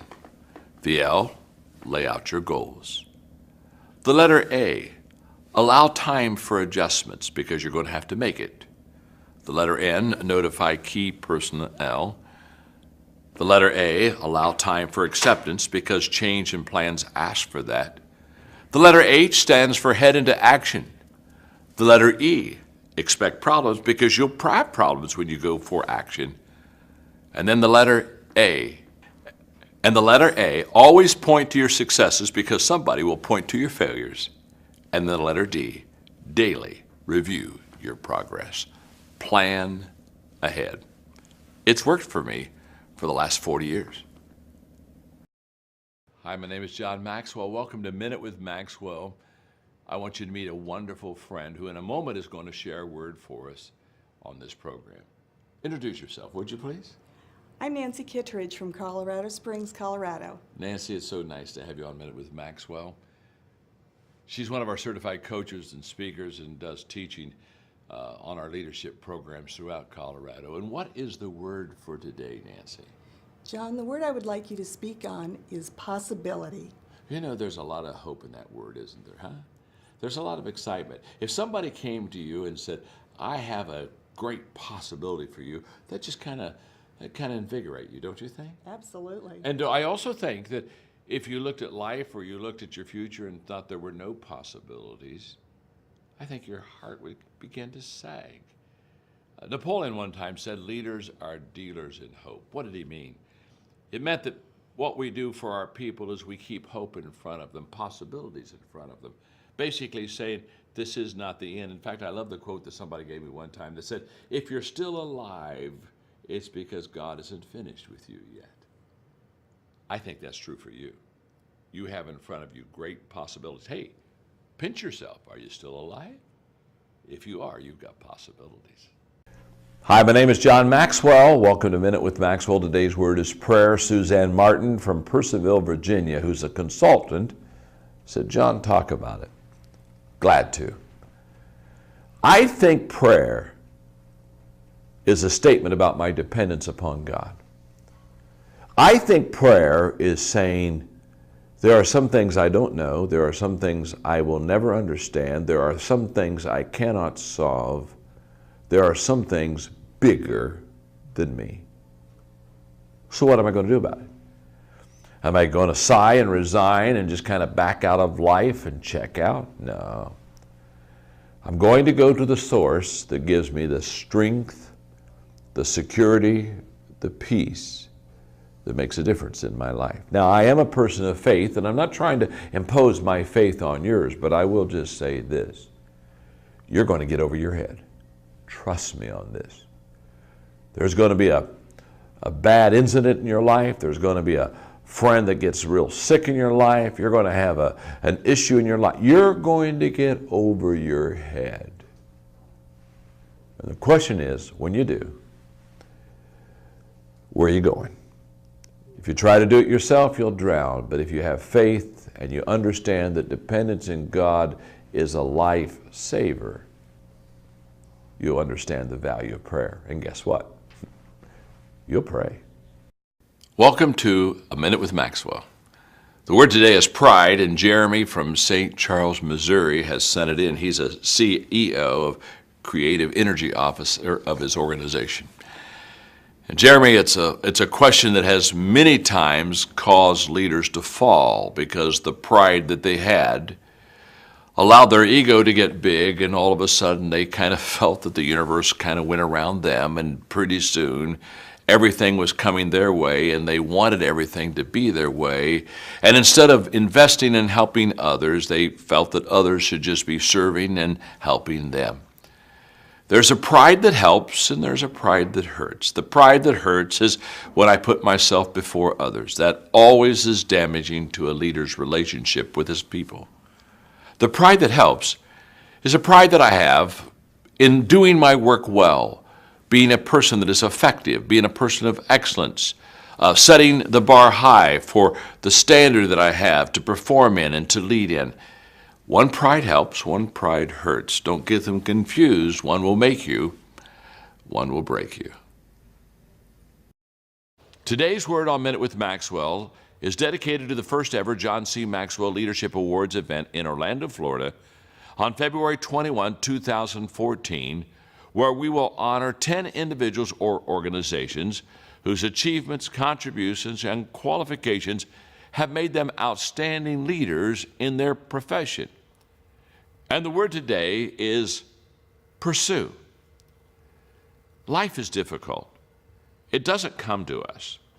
It's not like if we just stand still, opportunities, potential, and good people will come our way.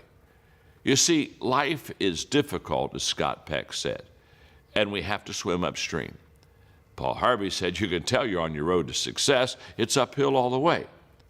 So what do the great leaders do? They pursue.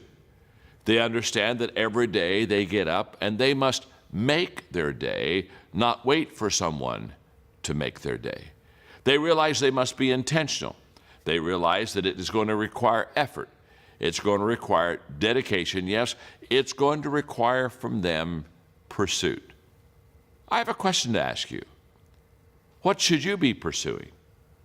What is out there, but you have to go get it to make sure that it's yours? Whatever it is, I would encourage you, today become a person of pursuit. I am so looking forward to seeing you at the event.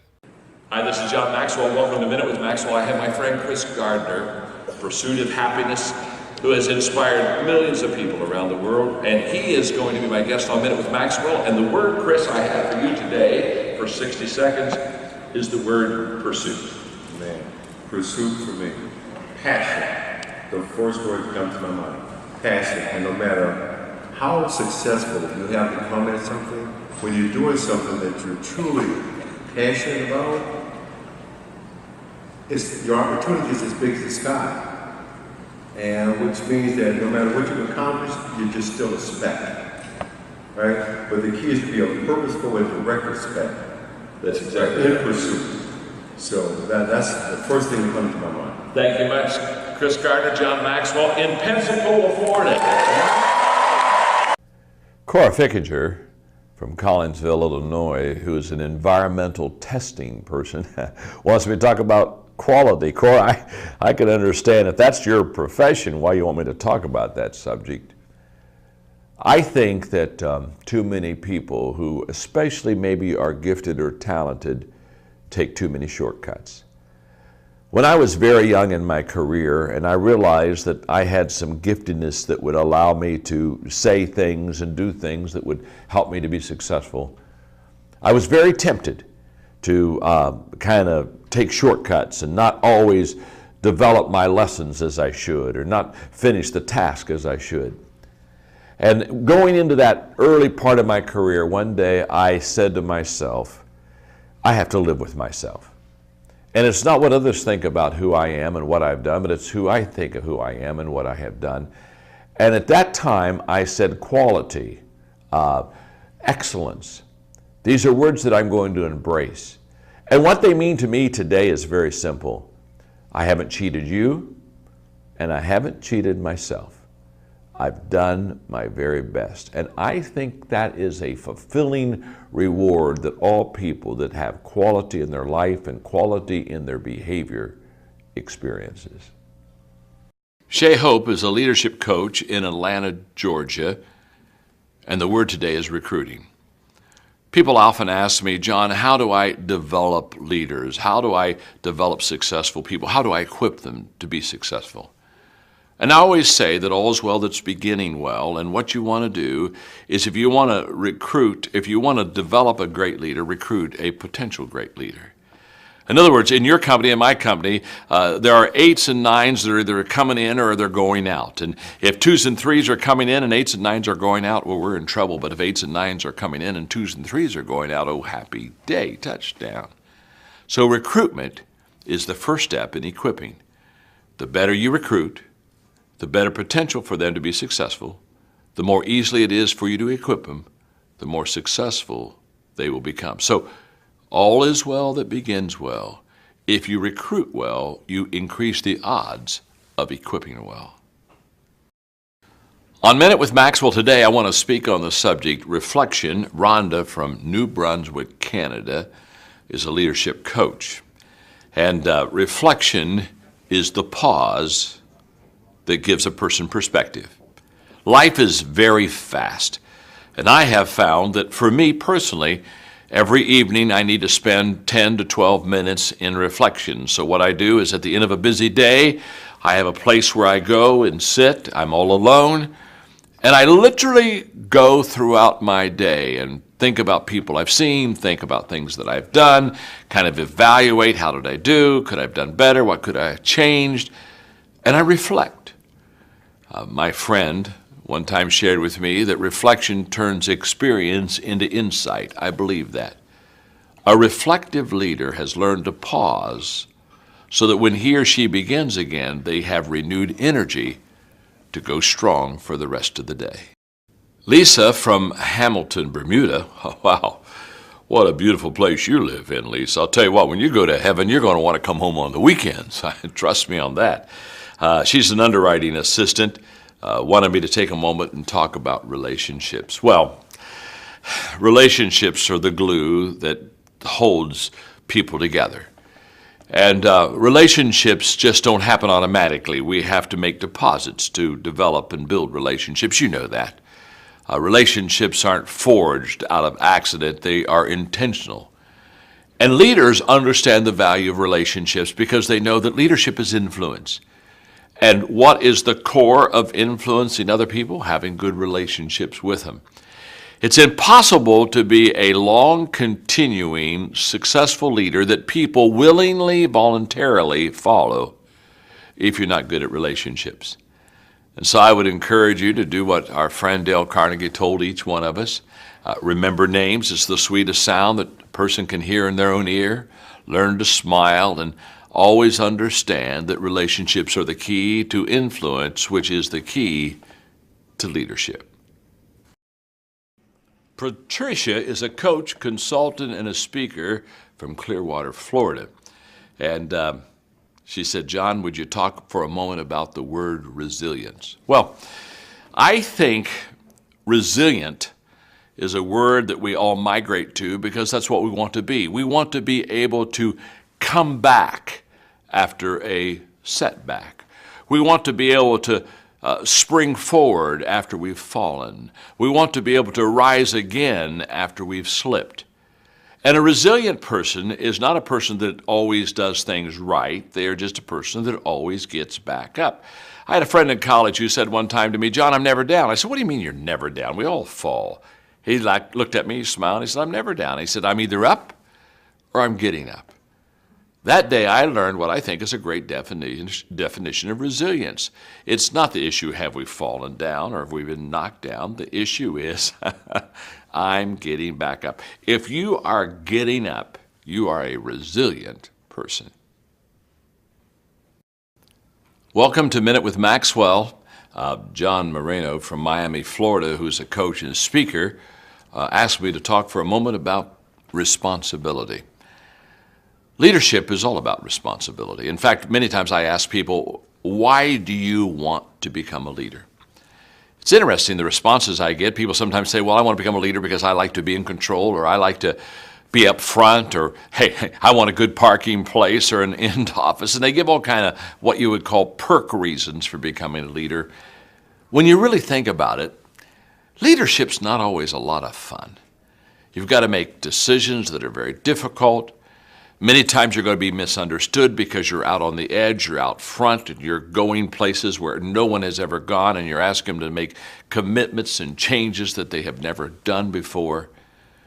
And leadership is all about responsibility. In fact, I can remember when I was training several hundred leaders one time in the area of coaching and kind of mentoring and leading small groups, and I said to them, your life after I'm done training you will be forever changed, because up until this moment you have gotten into groups and you've kind of just been assimilated in the group, and now you're going to be a leader of a group and you're going to stand out, and they're going to wait for you to lead. They're going to wait for you to come up with suggestions and set the environment.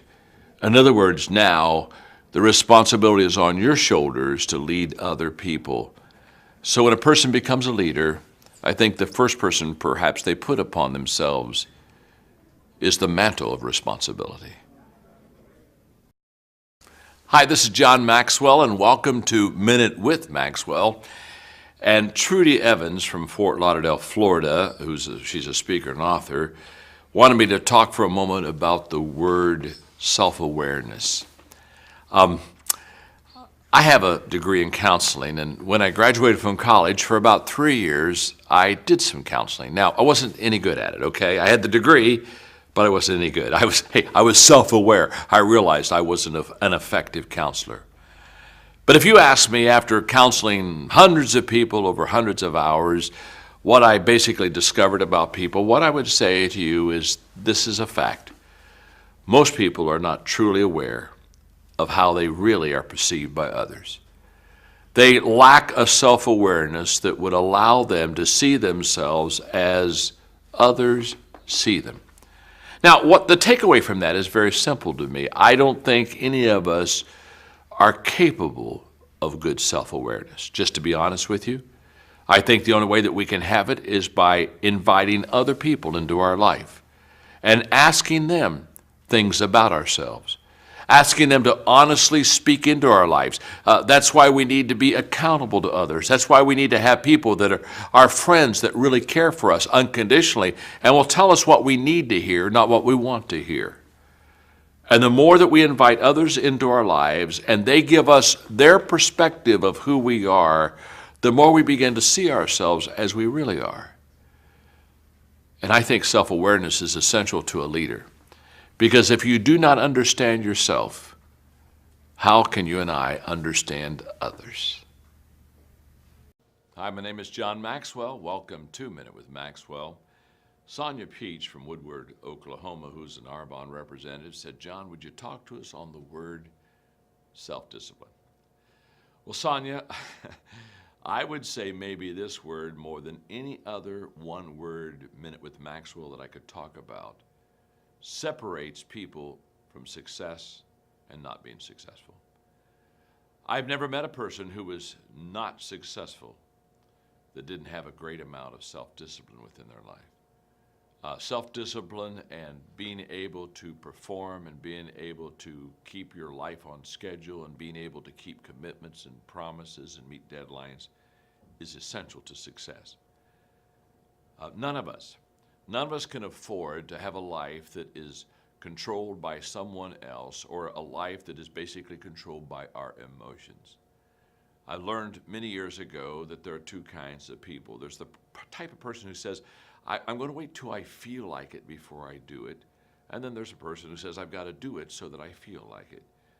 One will never get anything done because they're still waiting to feel the moment to move. And the other person says, no, I need to move, and then I will begin to feel the moment. Sonia, self-discipline is essential in your life and in my life if we're going to get things done. So I have a challenge for every one of you this weekend. The challenge is simple. As you go through your weekend, and sometimes it's kind of hopefully an easier time of your week, ask yourself, am I practicing self-discipline in my life? Am I doing the things that I should do because I need to do them, or am I kind of waiting to feel the moment? Do like our friends Nike say, just do it. Hi, my name is John Maxwell. The word today is selflessness. Michael from Overland Park, Kansas, he's a realtor and author, has sent this word in to us. Let's just go to the opposite word for a moment, selfishness. No word probably describes immaturity more than a person that's selfish.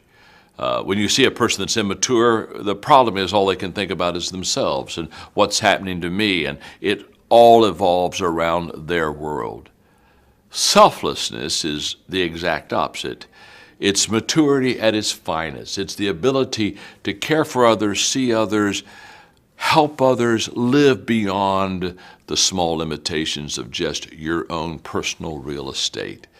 A selfless person adds value to people. They are always in demand because people always are needing someone to give of themselves to help them be successful in life. Michael is a realtor and author from Overland Park, Kansas. And the word service, Michael, that you wanted me to share is a word that I use, I think, every day. Because I think it really describes what I believe a leader should do and what a leader should be. I think a leader should be a servant, and I think that they should provide service for the people they lead. Again, because of my background, I would just say that if Jesus Christ were here today, and if we would ask him to define leadership, I believe he would define leadership by saying leadership is servanthood. He showed it in his life as an example. You see, where many people are involved with and enamored with titles, Jesus picked up a towel, washed his disciples' feet, served them, and said, do that for others. You see, he knew, and I know, and I want you to also know, That if you really want to influence people and make a difference in their lives, you don't do it by going top down and lording it over somebody and doing a power grab. You come alongside of them, add value to them, and serve them. The relationship is then begun to be connected, and you're going to be able to make a difference in their life.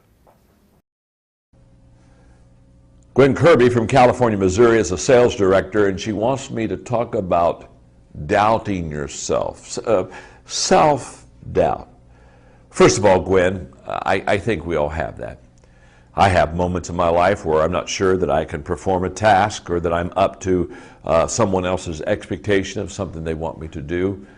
So I think to be human is to have doubt. But I also want you to know that with the negative emotion of doubt, you need to bring alongside of it a positive emotion such as faith. And here's the key, Gwen, to success. Not that you ever remove all the negative emotions from your life. I hear people all the time say, well, remove doubt from your life. I'm not sure you can. I know I never have. But here's the key.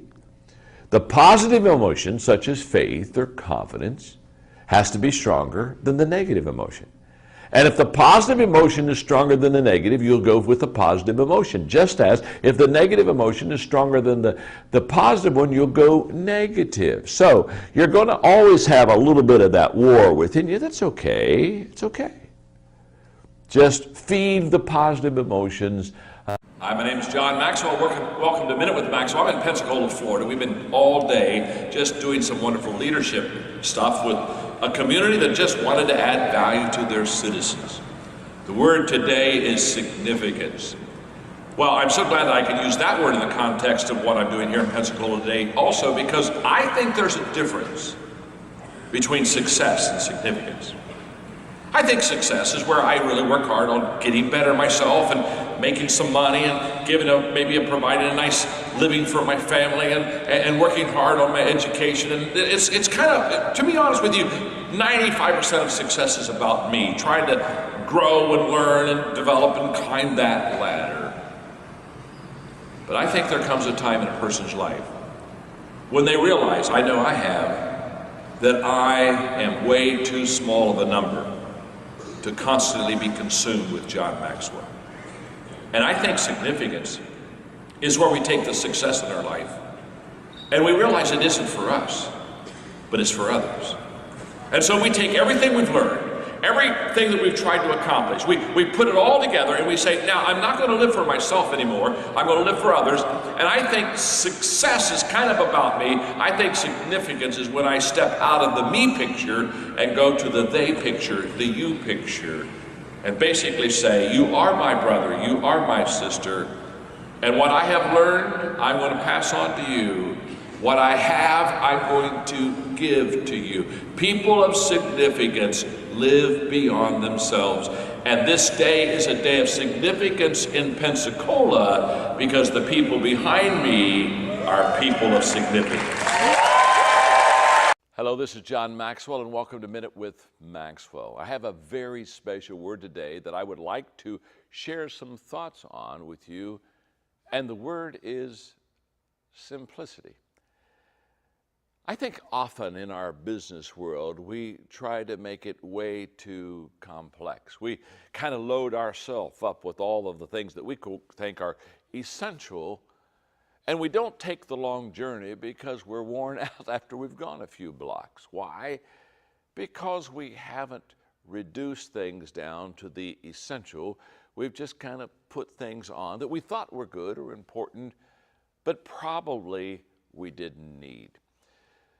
I've always worked hard to be a communicator. You see, an educator takes something simple and makes it complicated. In fact, if you aren't confused, they usually aren't happy. But a communicator takes something complicated and makes it simple.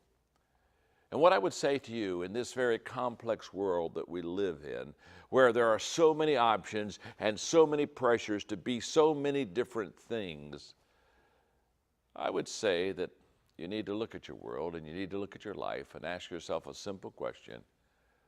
What is it that is essential to me, and what are the things that just aren't that important? Kind of reduce down, dumb down, kind of get that load off of your back. Just trust me on this. You will find that you can go far if you carry light. As you can see, leading in a complex world requires simplicity to cut through all of the clutter. I want you to join me at a Chick-fil-A LeaderCast as we learn to simply lead. Just click on the link below and you will receive all of the details. I'll see you soon. Ruth Cox from Sherman, Texas is a consultant.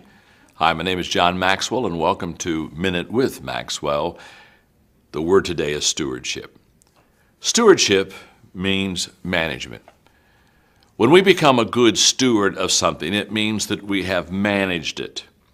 And I think that the root of management comes from the fact that we feel responsible for it.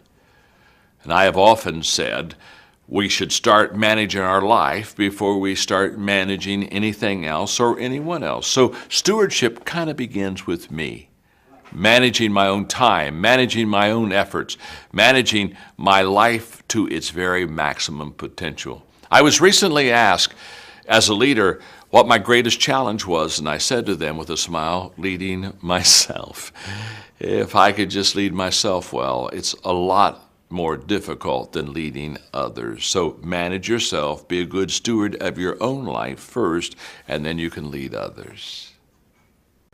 The word today is still, and Paula Buxton from Columbia, South Carolina, who's in sales, wants me to talk about it. Paula, let me tell you a story. When my brother, who's 2 years and 3 months older than I am, and I were just kids, I'm talking about I was probably 2 and he was probably 4.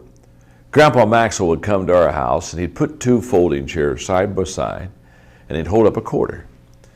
And he would say to my brother and myself, if you boys can sit still for 5 minutes on that chair without wiggling, I'll give you a quarter.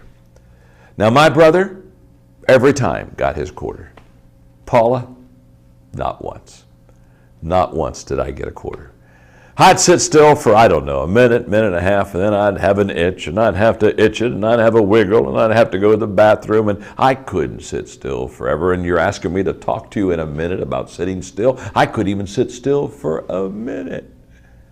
You see, leaders have a bias to action, but let me just say this. There is great strength in stillness because that gives us time for reflection, allowing our soul to marinate with life. I think it's essentially important. It's just that for a quarter, I could never do it. And we have today Sonia Jones, who is one of our stars in the JMT.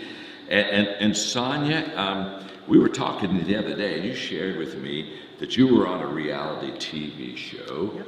Tell me what the show was and tell me what happened. I was on NBC's reality show, The Biggest Loser. And in the last 14 months of my life, I have lost 144 pounds.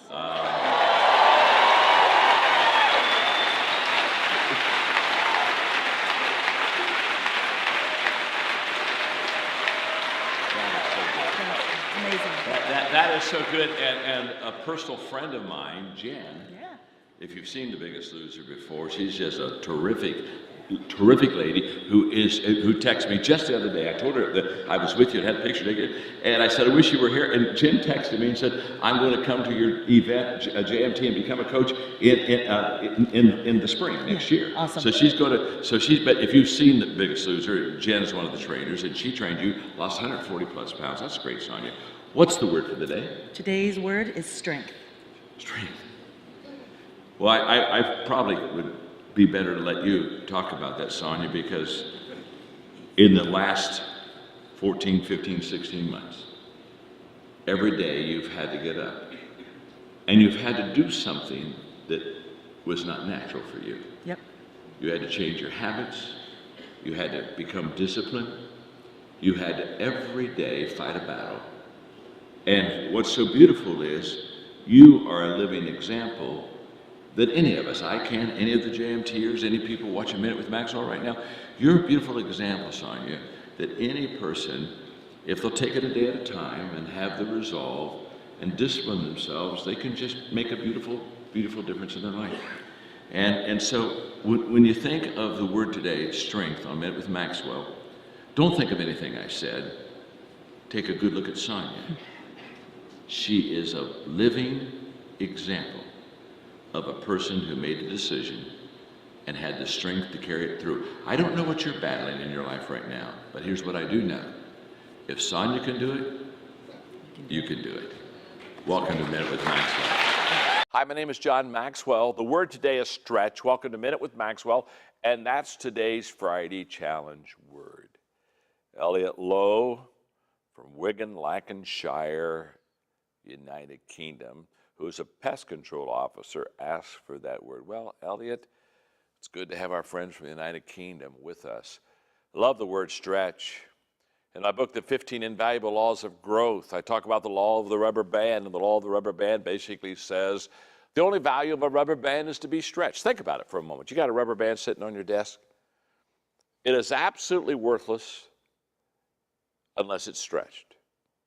The only reason you buy a rubber band is to stretch it. When you stretch it, it can hold things together. But if it's not stretched, it is absolutely worthless. When you think of our life, the benefit that we give to others is the fact that we stretch, that we grow, that we learn, that we develop, that we aren't the same today as we were yesterday. When I used to do leadership conferences many years ago, sometimes I would take a rubber band and I would take different sizes, different colors, and just different looking rubber bands, and I'd put it at the table of everybody, and when they'd come in, it was sitting there waiting on them, and of course they're looking at the rubber band, and I would pick up one myself and say they're all different sizes, they're all different shapes, they're all different colors. There's still only one value. The rubber band has to be stretched to help anybody. Well, we're different sizes, different colors, different backgrounds. We're very diverse. But the value that we have for others is that we stretch. We improve ourselves. Why? So we can improve others. The greatest way to add value to others is to become more valuable yourself. And that is only done by stretching.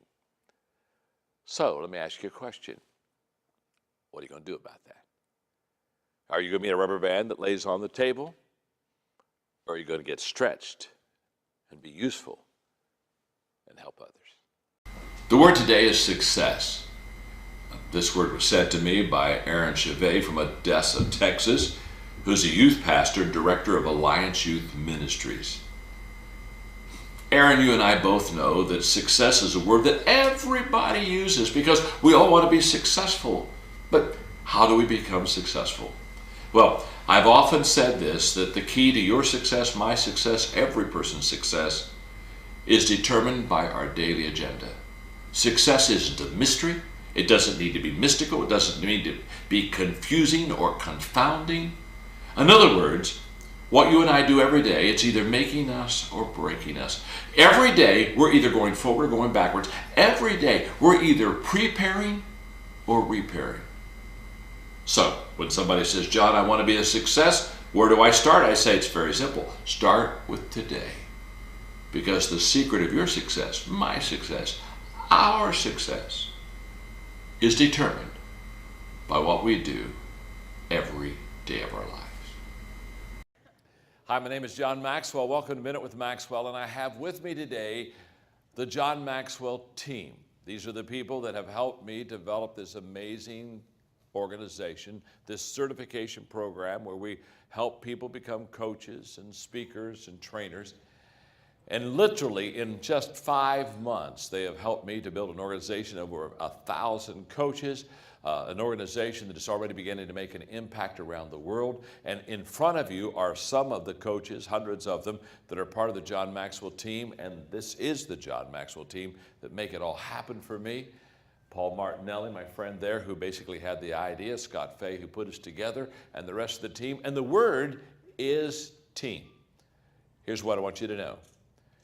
Everything that you are now observing as I teach Minute with Maxwell in this room, all the coaches, all the good things that have happened, the literally tens of thousands of people that are now being trained and developed by coaches around the world from 40 countries, everything that you see, everything that I've experienced here for the last 7 days as I have taught and trained coaches from around the world is because of the team. In other words, the people that I am surrounded with on stage right now, they're the ones who made it happen. You see, the law of significance says one is too small of a number to achieve greatness. If you want to be great, you can't be great by yourself. You've got to bring people around you. The law of Mount Everest says as the challenge escalates, the need for teamwork elevates.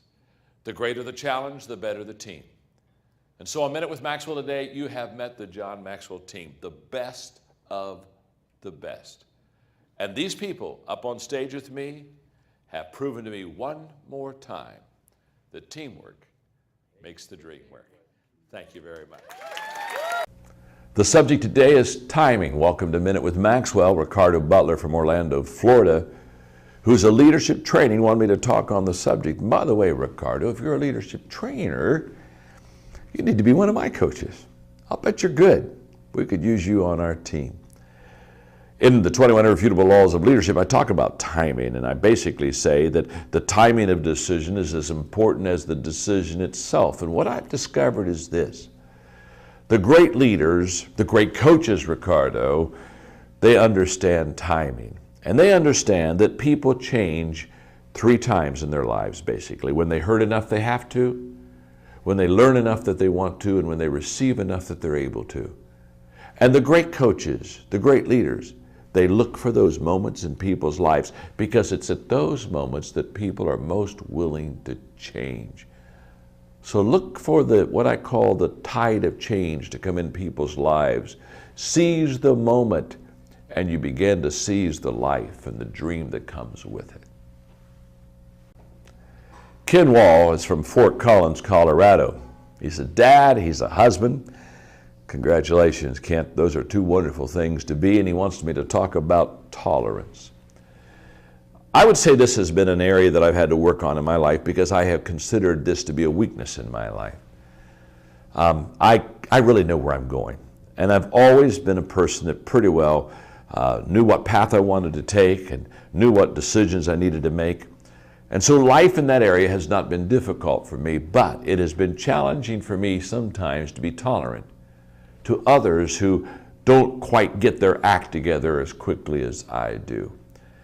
And what I discovered is, as a leader, I cannot lead people according to my temperament. I have to lead people according to theirs.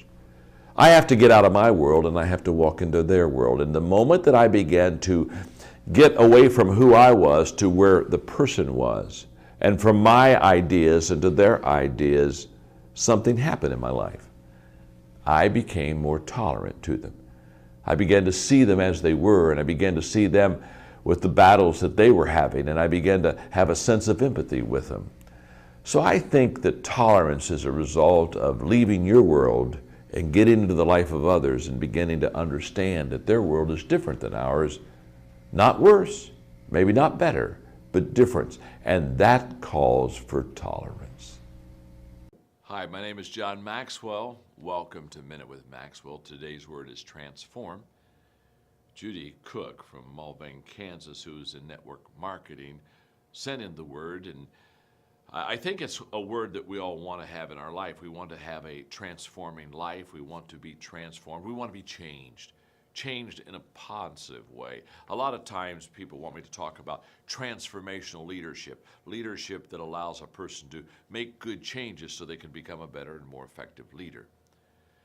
Judy, all change, all transformation begins with a choice. Too many people kind of think that change is something that they have happen to them. And so they kind of wait around for their moment, their eureka moment, their time when all of a sudden they kind of feel the spirit and the light and they can make that change that they've been wanting to make, but they just are waiting for the moment. And I do not find that to be an effective way to make good changes in your life. I think change begins with a choice that you know is within your grasp to make, and that choice is very simple. I can either change and get better, or I can stay the same and gradually decline. If you make the right choice, transformation. If you make the wrong choice, I think later on a life of regret. So I have a challenge, Judy, for you and for me, and that is this weekend, think of one thing. Now, just one thing that you'd like to change. Maybe, for example, you would like to change your eating habits. Just, you feel that you need to eat more healthy. Okay, whatever that one thing is, You've got really Friday evening, Saturday, and Sunday to make the change. So don't try to make the change for a month. Don't even try to make the change for a weekend. Just make it right now, today, Friday night, and then Saturday, and then Sunday, one day at a time. I think by Monday, perhaps you will be so encouraged, you'll want to tackle the week. Hi, I'm John Maxwell. I'm with a wonderful group of John Maxwell team coaches that are also educators. They've given their life to help and educate youth to make a real difference. And we're really honored to have them part of the John Maxwell team. I have Anya, who's from Hillsong, which is a phenomenal educational place that I have gone to several times in Australia, just really making a difference in that whole Australian environment and around the world. And then I have some people also from the Delaware State education area. I've got Brian and Gloria and Keith here, and they're just friends of mine. And Keith, I think you have a word for me today, don't you, as far as Maxwell? What's the word? I do, John. The United States Department of Education has identified 4 models for reform for low-performing schools. And our word today is transformation, for the transformation model. I love that word, Keith, transformation. I wish that every educational institution would really be committed to making a major positive transformation in the lives of people. What I've discovered about people of transformation is that they're, number one, they're people that have a calling on their life. They don't have a career. They feel called to make a difference. But they're also people that have a purpose. They have a cause. They have something in which they literally stand upon. That purpose being, that cause being, to change lives in a positive way, to take youth and prepare them for the future. And they're also contagious. Transformation leaders are contagious. When they are changing lives, the changed lives begin to feel that, and they begin to want to be a part of that too. So to all of you educators on the stage with me, I want to say, first of all, we all salute you, because you are pouring your lives into future generations for our country and the countries that you belong to.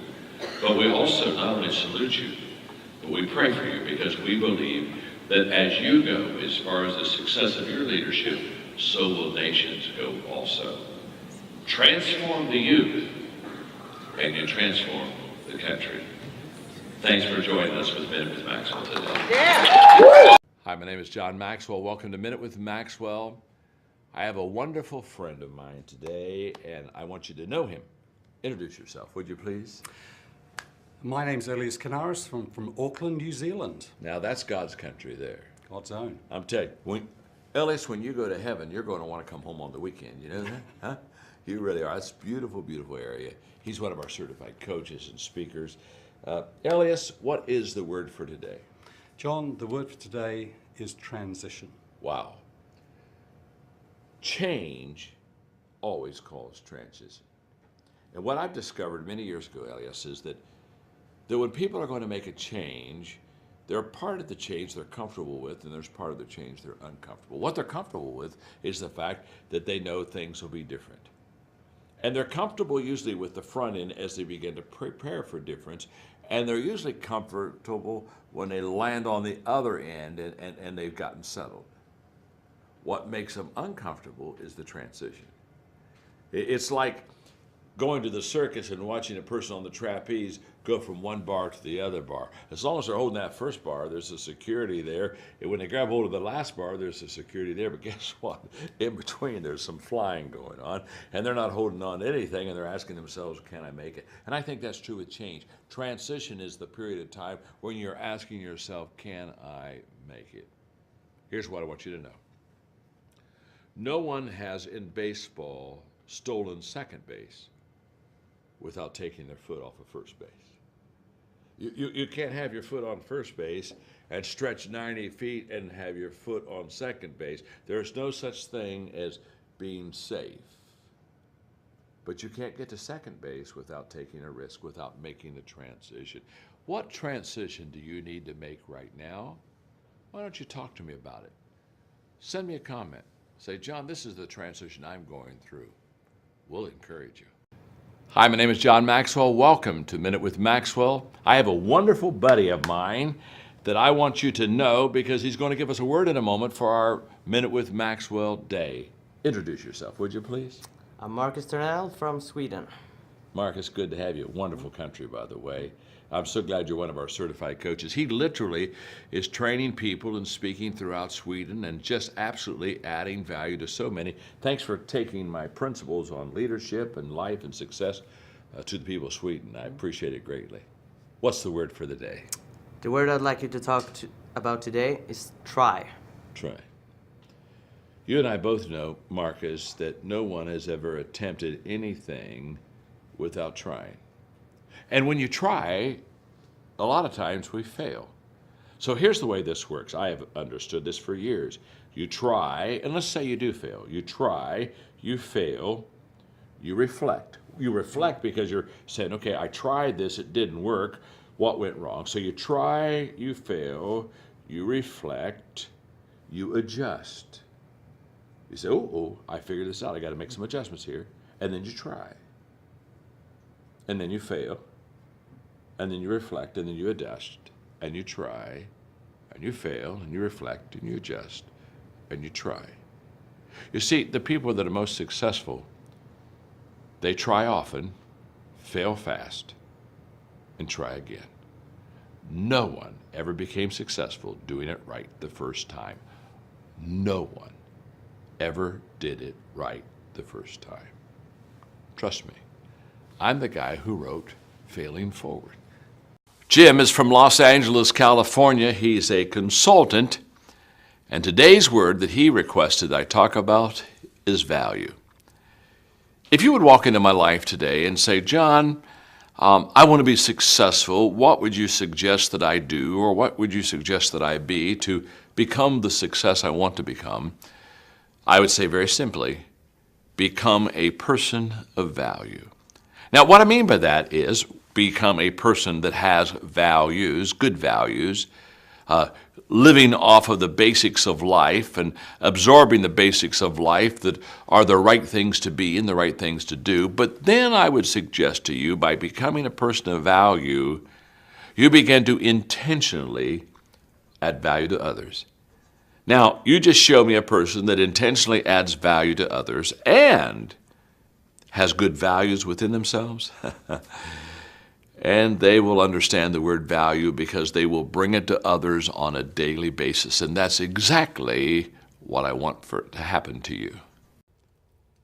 When you think of a visionary, you think of a leader, or because today is Boss's Day, you could think of a boss. Welcome to Minute with Maxwell. The word is visionary. I've often said that leaders or bosses see more than others see, and they see before others see. That's what makes them the leader. That's what makes them the boss. I hope that you're doing that for your team.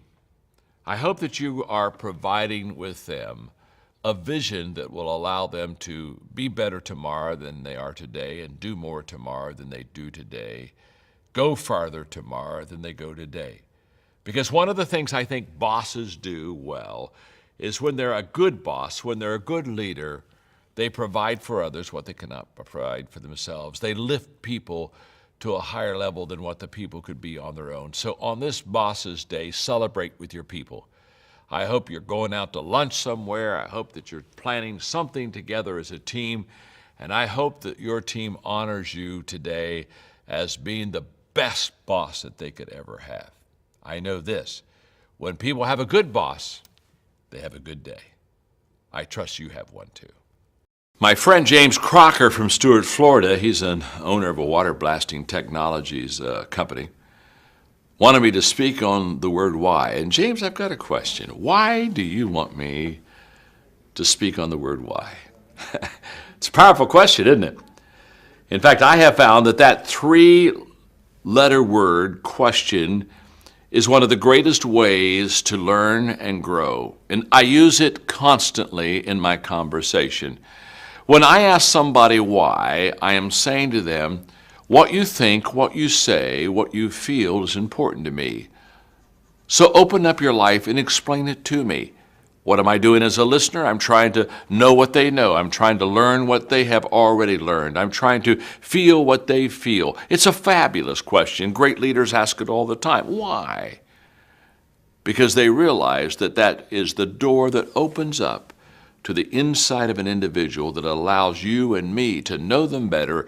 And if we know them better, we can relate to them better. And if we can relate to them better, we can lead them better. So, hey, the next time you're wanting to open the door in another person's life, just ask the question, why? Today's word is willing. It's not a sexy word, is it? Willing. I'm willing to do something. Well, Barry Swihart, as a regional sales director from Double Oak, Texas, put in the word and said, let's talk about willing today. Whenever I'm working with somebody and they seem not to be doing well, I always ask two questions about that person. Can he or can she? And will he or will she? You see, can a person do something? That's a lot about ability. Sometimes it kind of breaks my heart because a person would like to do something and yet they don't have the ability to do it. And that always kind of, that causes some hurt. But the question, will he, will she, the word willing, that hasn't anything to do with ability. That has everything to do with attitude. And I don't feel bad for people who are unwilling to be willing. You see, it is an attitude, and anybody can will, anybody can want to, anybody can have the desire. So willing is a wonderful word. It's a word of choice. It's a word of attitude. It's basically saying, I'm willing to do everything I can to be successful. And I think that is step one on the journey to success.